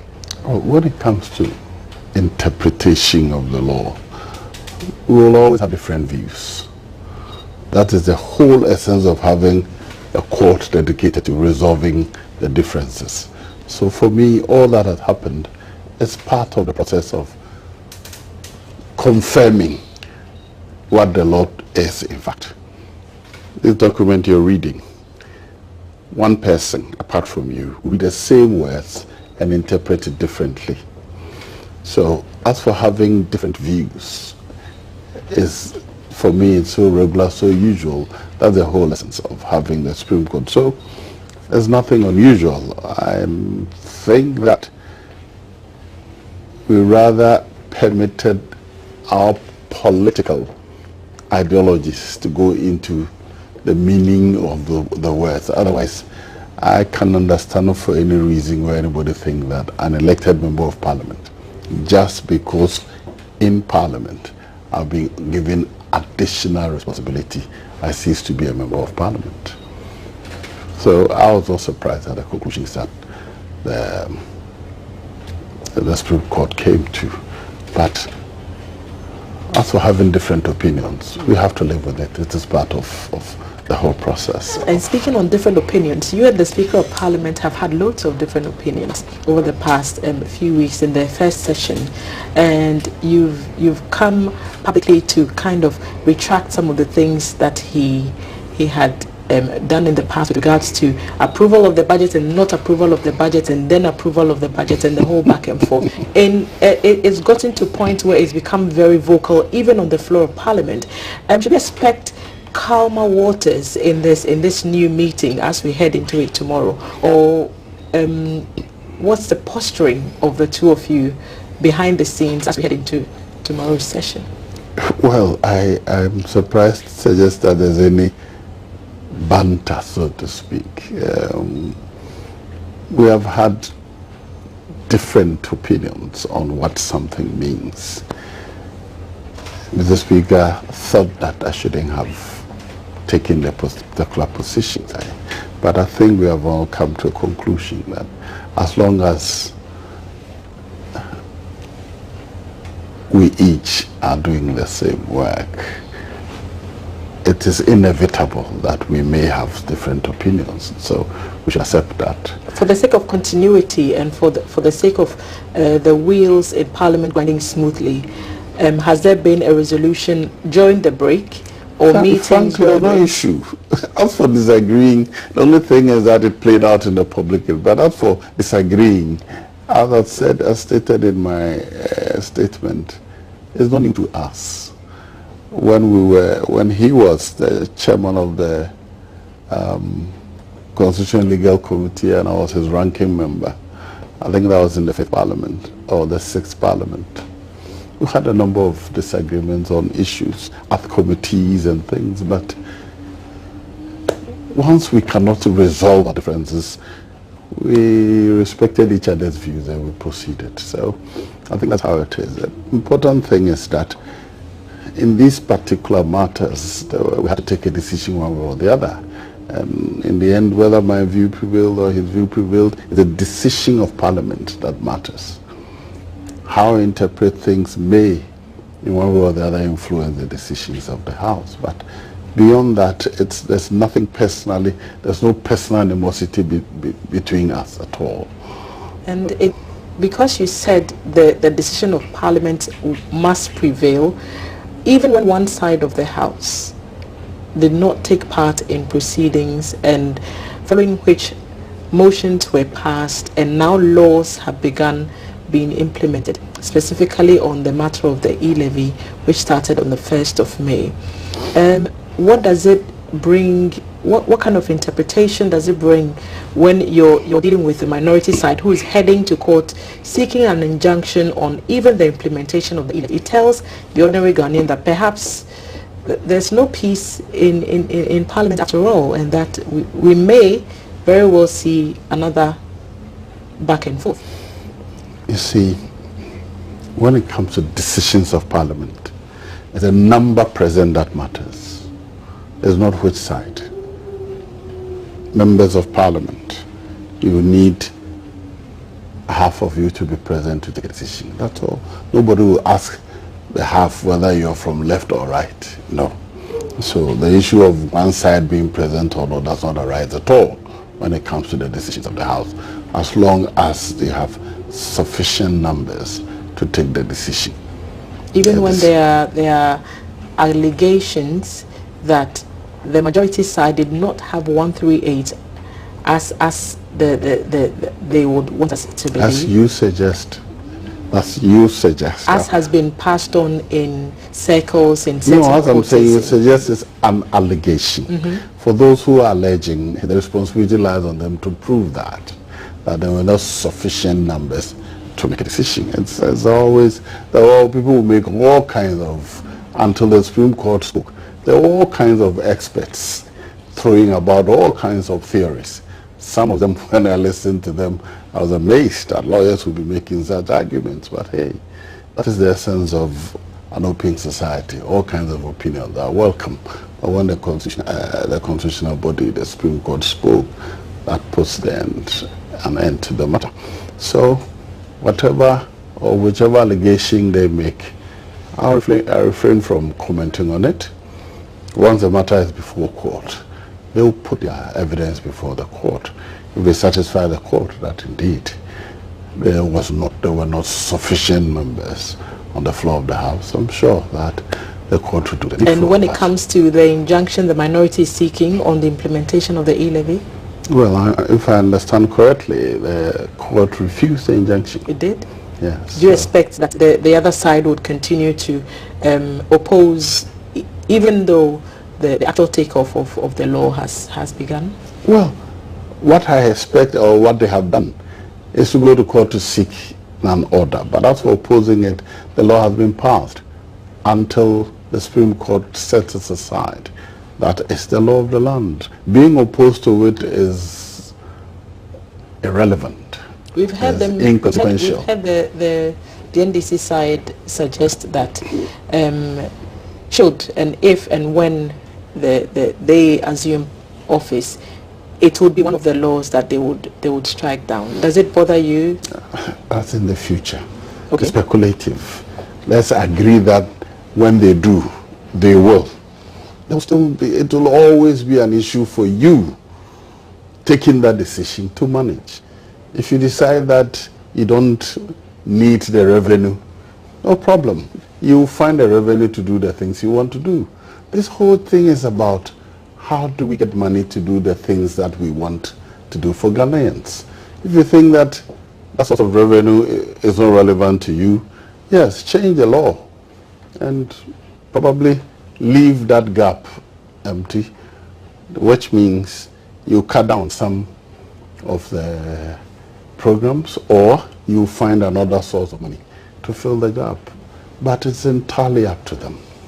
Let's talk For now, it is in the future. Let's hope that they will do it. Let's talk about press freedoms and the recent reports. The particular one, the U.S. Department of State 2021 Annual Country Report on Human Rights, which cited Ghana for a number of human rights abuses, including clamping down on free speech, arbitrary arrest, and then the ranking, freedom of the press ranking, which put Ghana from 30 to 60 in recent times, and the suggestions that there's perhaps a culture of silence that's fast creeping back into the media circles. Is this something that you support, that there's a culture of silence? I sometimes I wonder whether what I read is about the country I live in. In this country, where anybody can pick a phone anywhere, put out anything, sometimes complete lies, complete fabrications, and walk away free. That anybody here in this country has been stopped from talking? Do you experience that? I don't know which country they're talking We've about. seen a number of people being picked up by the police to answer questions based on comments that they've made. Why not? Why do we assume that when we make laws, they are for the fun of it? If you have committed an offense, why should you not be called to answer? That's a different thing from saying, I've been arrested because I spoke. If you speak and you breach a law, the law must apply. So that should not be equated to curtailing freedom of speech. I don't see any such evidence in this country. We've had media practitioners who have come out to say that now they're a bit more cautious and they're more hesitant to say certain things because, according to them, the climate is different and the tension is not the same as it used to be. I don't understand what they mean by cautious. If by cautious they mean that they now verify facts. By cautious, they mean that they are now afraid of their safety, and people who love them and care about them call them to say, be careful. Because they, I'm using they in quote, they may come for you. I'm surprised at hearing this. I'm yet to see evidence of anybody saying that because I spoke my mind, somebody came after me. Oliver Bakavomawo was picked up by the police. For what? Because of comments he made on his social media. And what was the comment? Concerning coups and e-levies and that a crime or not? The police would have to say that because the matter is still in court. So the police believe that the content of your speech may have breached a law. And he has not been kept in jail, he's been sent to court. That is where, if you say no, what I said does not breach any law, then police say no, it breaches the law, the court will determine that. But we should not permit people to say, because of free speech, I can say anything and get away with it. No. But the international I have been attacked. My integrity have been attacked for nothing. I've been insulted for nothing. I've been called a fraudster for what I haven't done. But had the patience, I've sued. The matter is in court. That's not everybody will have the patience. But it is me, that was attacked. If I take action, don't ascribe it to government. That's what I see happening. You attack somebody, the person responds to you and say, government has. So we should make a clear distinction between personalities and individual actions and the links to government. Actions. Individual actions and state actions. Because now in the media today, people pick rumors without verifying them and they create a headline. Now I'm running away from granting interviews because of your so-called bloggers. They'll pick your whole statement and create a headline which has nothing to do with the things you said. In the end, they put their words in your mouth. And then when you challenge them, say, oh, as for the headlines, is the editor's choice. But they didn't put the words in the editor's mouth. They put it in your mouth. I'll give you an example. I granted an interview in one of the studios in Kumasi. I think, no, it's not a Busia, one of the other ones. 2 days later, I see a headline. Unemployed graduates are miseducated. Where did this come from? Did I say this anywhere? Did I mention unemployed graduates anywhere? So I go back to, or did I lose my concentration? I went back for the tape. I didn't mention unemployed graduates anywhere. And yet somebody sat down, created that, and put it out, and put it in my mouth. That is how the media has become. Rather, if you ask me, we are living under media tyranny in this country. What do you mean by that? What I mean is that people in the media are rather harassing people, particularly those of us who speak in public. They create words, put it in your mouth. They create things that have not happened and tag it to you. They create lies and publish it on you. They attack you for not agreeing with them. That is the tyranny we are living under. And the media makes the same call against the political class, and they say that, well, if they also report things that the officials do not agree with, they are also targeted and they suffer the consequences for it. So who's complaining? Both of us are complaining. So us, media, and then you. So we should review, because frankly,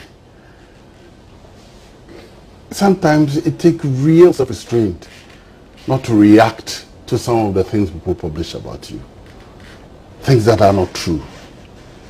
I'll give you an example while I'm in court. I go to a community. Oh, we want to start a community center. I say, okay, I'm going to try and raise some money for you. I raise money, I come. A community, I have 100,000 Ghana cedis. Take it, start. I give them a check. 2 days later, or a week later, there's a publication that I am deceiving chiefs in my community. I've given them dot checks. It is true the community knows that it's not a dot check because they are actually using the money at the time the publication came. But those listening in Accra would not know that the publication was false. And they will not even have the impudence to ask you when they make that publication. Nobody asks you any question. Well, if somebody has told me this, is that true or not? That is how much pain. I was presiding. All kinds of people started calling because there's a news report. All kinds of people. When I got out of there, I checked. A very senior lawyer. Joe, what is it? I monitored this report about you. So, oh, then I called the studio. Oh, we're trying to call you for your reaction, but we didn't get you. Do you publish it before you call me for my reaction? That's the kind of tyranny we are living under. Media I'm getting emotional because I think it's so unfair the way the press treat us and then turn back to accuse us. But when we look at it in terms of how the international community is viewing us as a country and the effect that it could possibly have on our relations with the rest of the world and how it could affect even our investment opportunities out there, it should worry us. You see, I recall reading the Minister for Information, yes, explaining the breakdown of the rankings. I thought what they said, or the biggest one where we fared lowest, was the income of the media. Is that not correct? Mm-hmm. But none of you are discussing that. We have discussed it on many platforms. I haven't heard that anyway, and on your platform, yes. But for now, the reason we are performed low is that your employers are not paying you well. Government is GBC's employer. Well, so. But GBC is much better paid than many other in the private sector. GBC employees, I happen to have some information because your report comes to Parliament, but those in the private sector. But the truth of the matter is that we're misrepresenting the situation. A lot of us are telling people outside wrong things, and many of them would not come in and verify. But I think it would be most dishonest for anybody living in this country to suggest that there's press freedom. An attempt to stifle freedom? To stifle freedom in this country. You don't think that's going on? No, I think what we should be looking for is more responsibility. The media and generally people being a lot more responsible. I mean, there's the level of indiscipline in the country is suffocating, and it permeates all parts, particularly in the media, because practically no regulation at all. Practically, and that's what the Constitution said. I recall those days I was a young lawyer, and I was strongly advocating there should be freedom of everything, because in that era, 30 years ago when I was actively involved, people were a lot more responsible. Indeed, we probably were influenced by... There were fewer media channels. Right. And so we were influenced by the performance of the media in the public sector then, because they were a lot more responsible. So we thought that once you open up the space, everybody will behave like those. Toe the line. But now we realize that no. People use the media for purposes other than which the media is. But the Constitution anticipated something like that, and so it set up institutions that would ensure that they kept a check on the excesses, if I may say so, of the media. The NMC is one of them. So how are we equipping these institutions using the rights bestowed upon them by the Constitution to make sure that we see a media landscape that we would all be proud of? Well, the NMC is overwhelmed. I'm sure if you gave them 1,000 more employees to scan the media space, they'll still be overwhelmed. There are a lot of media houses all around the place. And also, in the past, the media was, when we say journalists, they were writing. And now, they are not writing. They're just sitting somewhere talking. They will be referring to documents. They will make references. Not today. People, particularly those who are doing electronic media in the local languages, I wonder whether they make effort to even verify.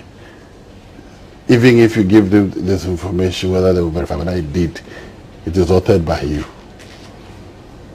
The media I grew up seeing were media people who were truly, if they wrote something, they would make references. If they spoke to information that you could verify. When it comes to their own opinion, people differ, but the facts were often correct.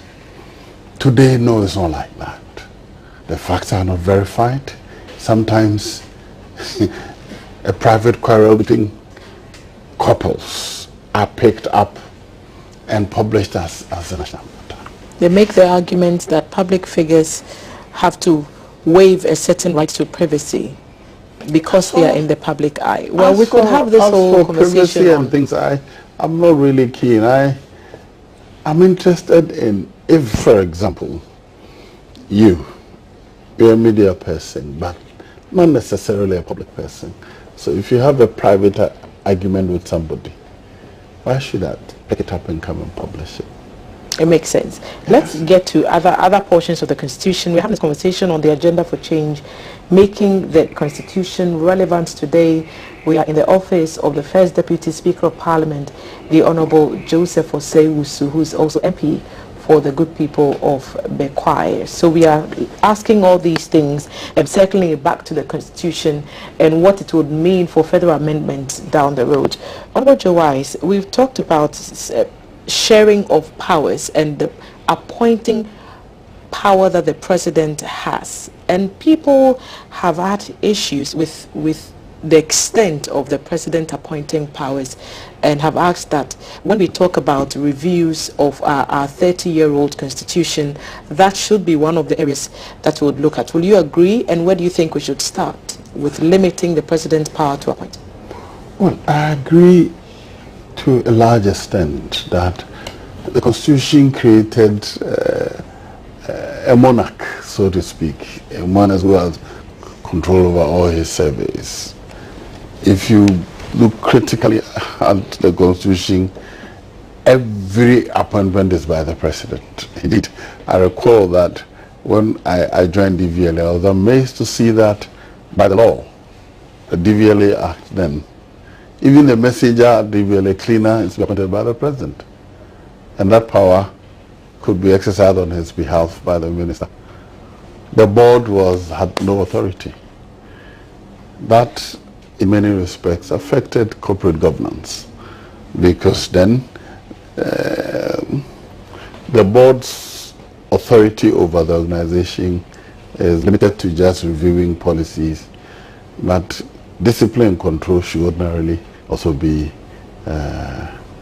particularly of the management, should be by the board. So I agree that there are many, many areas, particularly appointments to the state institutions that should have, should be the pillars of our governance. For example, I disagree that the president should be appointing the justices of the Superior Court of Judicature. I disagree that the president should be appointing people to the Electoral Commission. I disagree that the president should be appointing people to some of the agencies that are designed to ensure balance, you know. But unfortunately, that's what the Constitution says.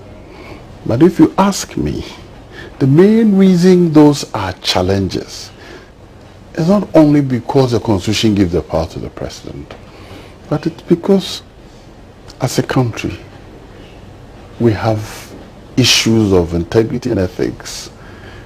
Our integrity gap is huge, and that influences all the things we do. If we had good ethics and good integrity, we have high integrity, notwithstanding what the Constitution says. So this integrity that you speak of, would it be on the part of the people or the appointing authority? All people of Ghana. Because there are those who suggest that the appointments are made based on who's friends and who's known and who is linked or close to the appointing authority. So why is so it that so? There is no fairness in the appointment process? Why is it so?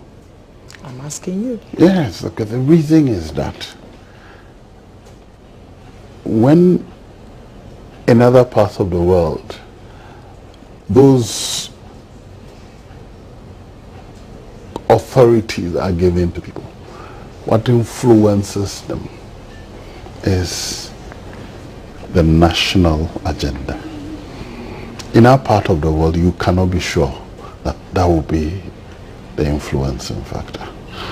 So about 2 weeks ago or so, the speaker asked me to represent him at an NCC program. They were discussing the Constitution. I listened to Justice Gabriel, and he was a keynote speaker.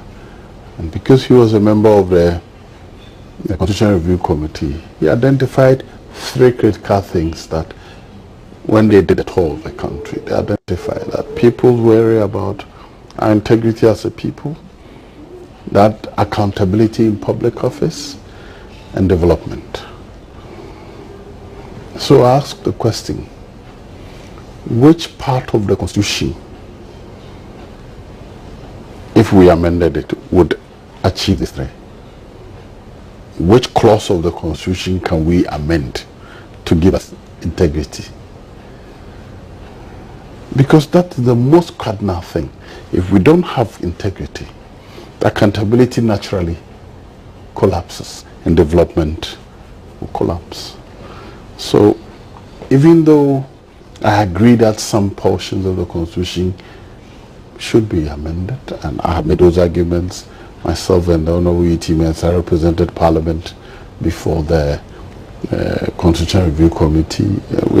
Parliament had a strong position on, for example, this hybrid system. I think that was the 6th Parliament. We had a strong position on this hybrid system. We thought that we should either go presidential or parliamentary. That this hybrid makes Parliament the weaker. That was the view of Parliament then. I think my personal views have not changed. But today I keep asking myself, if we do not work on our integrity,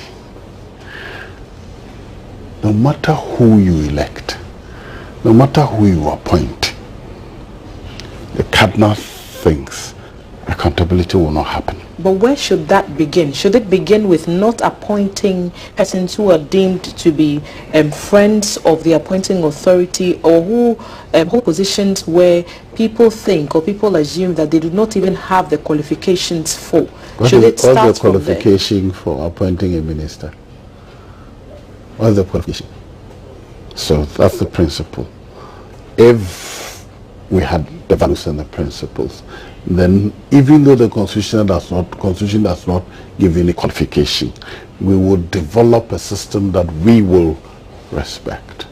But as long as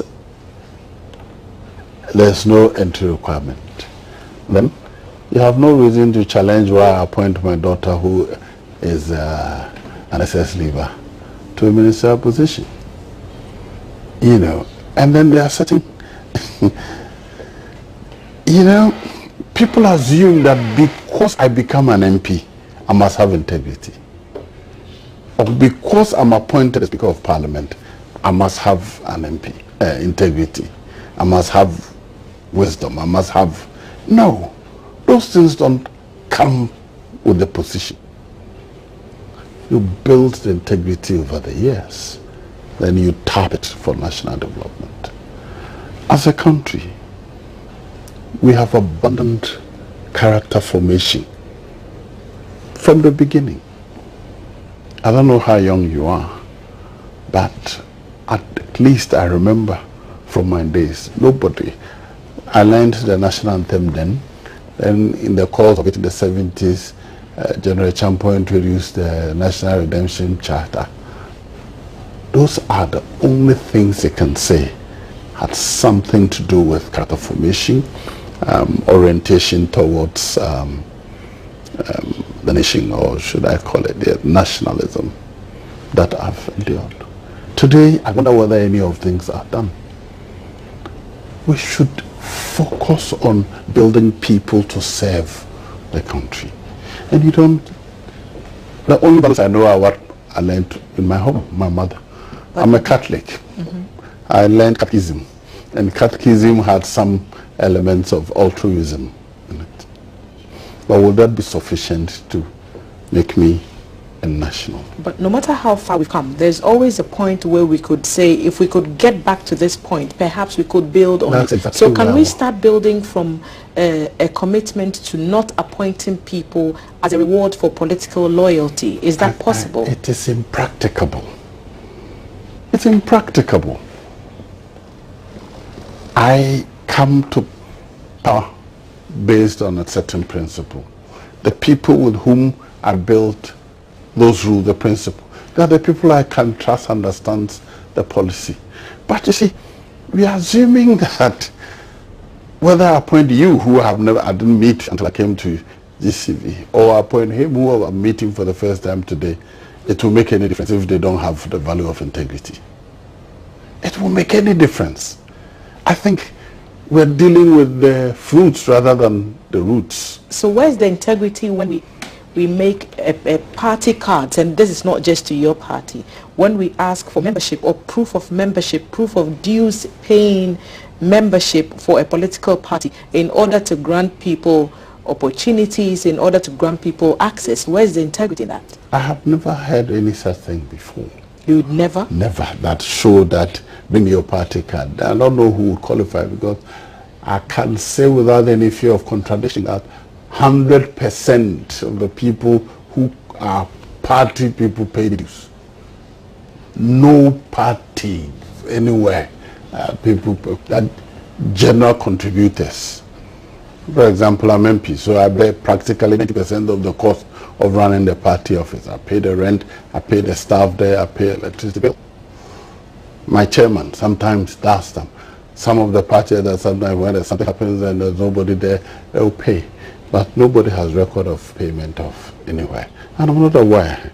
You see, on the contrary, people related to party activists get appointed. But by and large, it is the frontline party people who get appointed. But you see, none of that.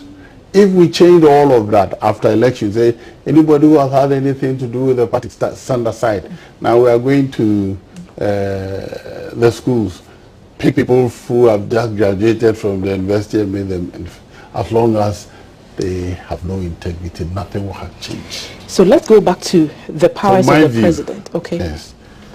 Start now from the very basics, nurseries. Start teaching new values. Start teaching young people the things we want to achieve in 30 years from now. Otherwise, note it down today. in 30 years, you come back and talk about the same thing, probably worse. So when we talk about how far the 1992 Constitution has brought us, we are made to understand that there was an era and stability was needed to ensure that the country's democratic journey continued. And so a lot of the powers were vested in the executive. The same Constitution attempted to separate those powers to ensure independence and autonomy. At the same time, the appointing power remained with the executive. If we are talking about amendments, where should we begin to look at cutting or limiting the president's appointing powers? Who should assume those responsibilities? I've mentioned that I think it's not right for the president to appoint members of the judiciary, for example. The Constitution gives the Judicial Council the authority to select and recommend to the president. But there are people who have been recommended that the president says, I can work with this person. Because it's related to that person, who I suspect is from that party. So in the end, the council, which is supposed to be the one that will do the independent assessment, makes a recommendation. And the president uses his or her own discretion to say, I can work with A or I can work with B. You know, that's one of them. The Electoral Commission, for example. I think that Parliament, rather, should be the place where the Electoral Commission, the Auditor General.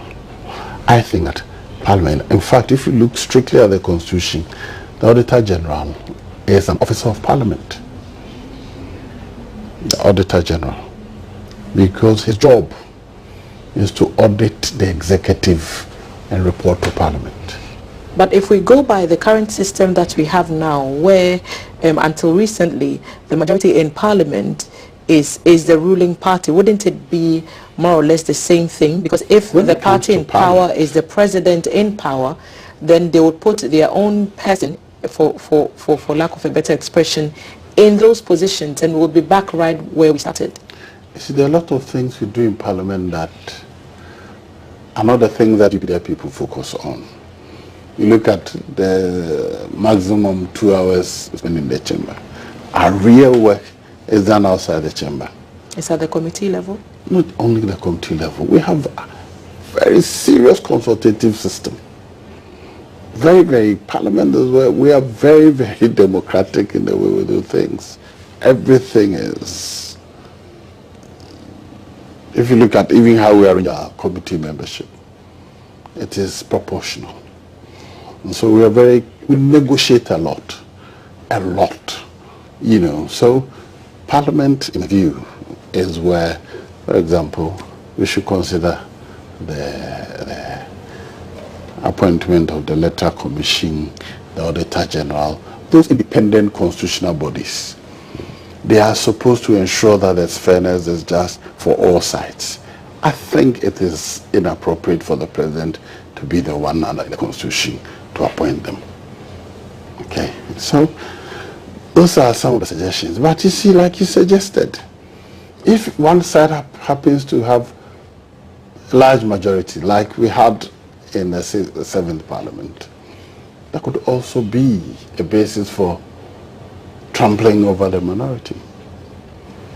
If we don't have good ethics, if you don't build parliamentary practice that recognizes the values of nation building. For me, that is more important than anything we're doing. We assume that, oh, you should enforce the law. But the person who says you should enforce the law is as guilty as the person you're to enforce the law against. I fight my local government people for permitting the roads to be used as markets. When I talk to them, oh yes, we'll do it. When I turn my back, I hear they say, there's low economic activity, so if they sit on the streets. Exactly why some have suggested that perhaps it's time to elect our own MMDCEs, and if the people decide that they are unhappy with them, then they vote them out. So why did we not elect them? Why did we not amend the constitution? Parliament should tell us. That's why. We negotiated, agreed, we made so many meetings, NGOs, everything. And in the last minute, one side withdrew. But you see, the other good thing about Parliament, being as it is that no one can walk over the other. Unless you reach a consensus, you can't amend the Constitution. At least for the term I've been a member of Parliament, this is my 4th term, I've been 2 attempts at amending the Constitution. They both failed because we couldn't reach consensus. Why is it so difficult putting these proposals forward? Even the most extensive one that we remember in recent times, which is the committee set up by late President Atta Mills, and then the report that came out and all the discussions that followed.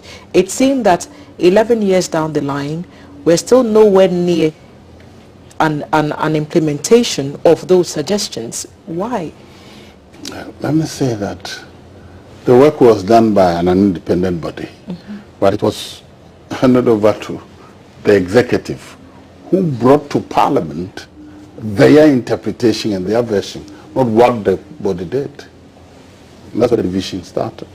The white paper proposed amendments different from those recommended by the commission. Give us some examples. For example, the white paper proposed in that term that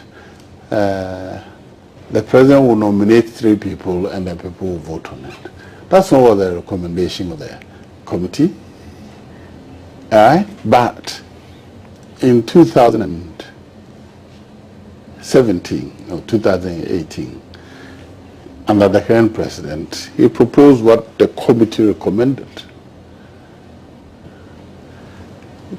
Negotiations left and right, commended other parts. At the very last minute, the minority then said they won't support it. And without the minority supporting it, it was impracticable to achieve it because you needed 2/3 majority. So, there are certain things we must work at attaining. For me, the ethics that should back the law, the kind of nationalism, developed mindset of nationalism that would make the Constitution work to achieve the things, the noble ideals contained in the Constitution. The words in the Constitution cannot work on their own.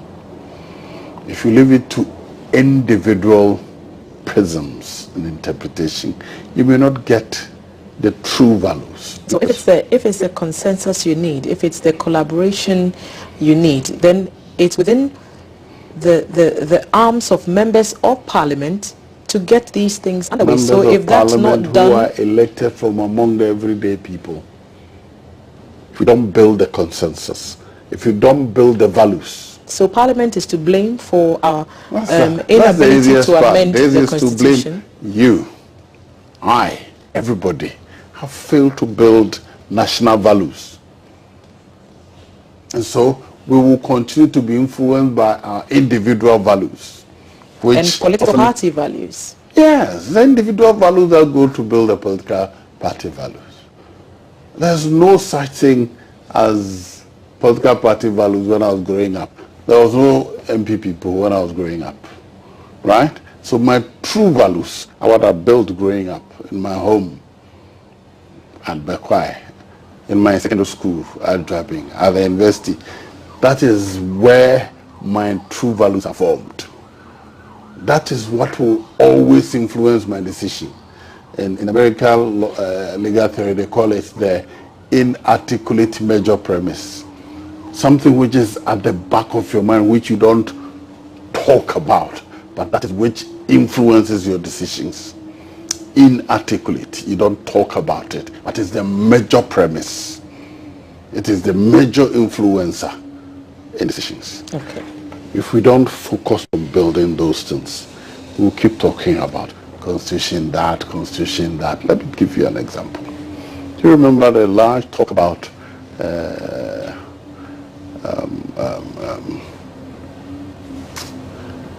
marital, what was it, marital rape and things and so on?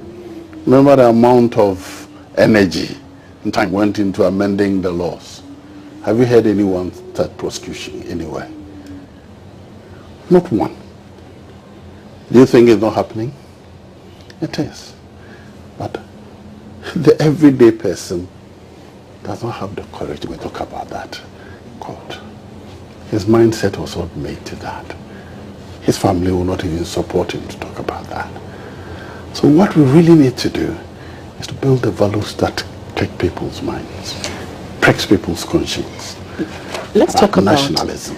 Let's talk about another group of people. The Constitution has, at least this 1992 Constitution has made clear plans to cater for, and that's Article 71 office holders.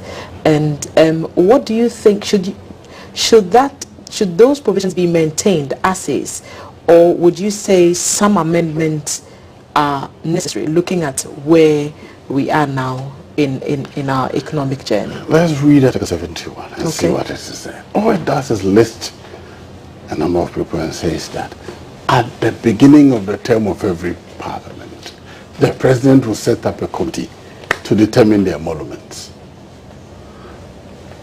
There's nothing untoward about setting up a committee. This is standing orders.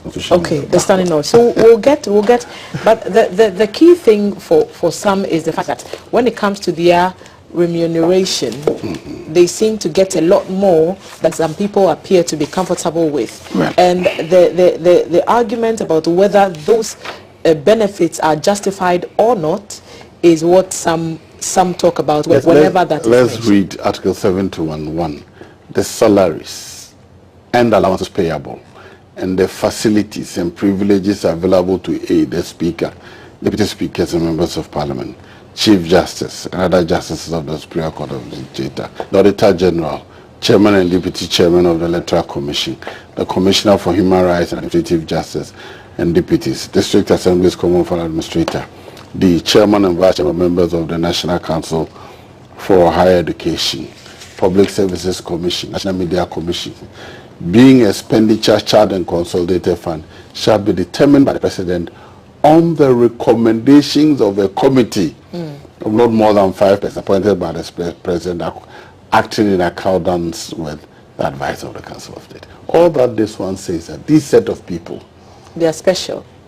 nothing special. That their conditions of service, and note that salaries, allowances payable, facilities, and privileges available. These are the things that the committee has to recommend to the President. You would suggest that we keep as is the provisions for Article 71? Yes. There's nothing untoward about this one. The only thing is that, unfortunately, this is my second year in the 8th Parliament. The committee has not been set up. Right? The committee may be set up at the end of the second year or the third year. It will finish its work at the end of my 4th year. So all the things I was entitled to from year 1, year 2, year 3, They will be coming in year 4, they will all be put together and paid in year 4. like back pay, big one. That's it. So when people hear, oh, they have been paid this much, it's not 1 month thing. It is what you ought to have been paid every month, which were not paid. Right. So as we speak now, I'm paid every month, but I'm paid the salary of the last Parliament. For every public servant, the last year, I think they got an increment of how much? 4% or something, right? The previous one, President Agubado's first term, they got 10%, 11% accumulated together for the 4-year term. It came to about 70-something. Parliament and Article 71 office holders got the same thing, except that instead of paying it yearly like this,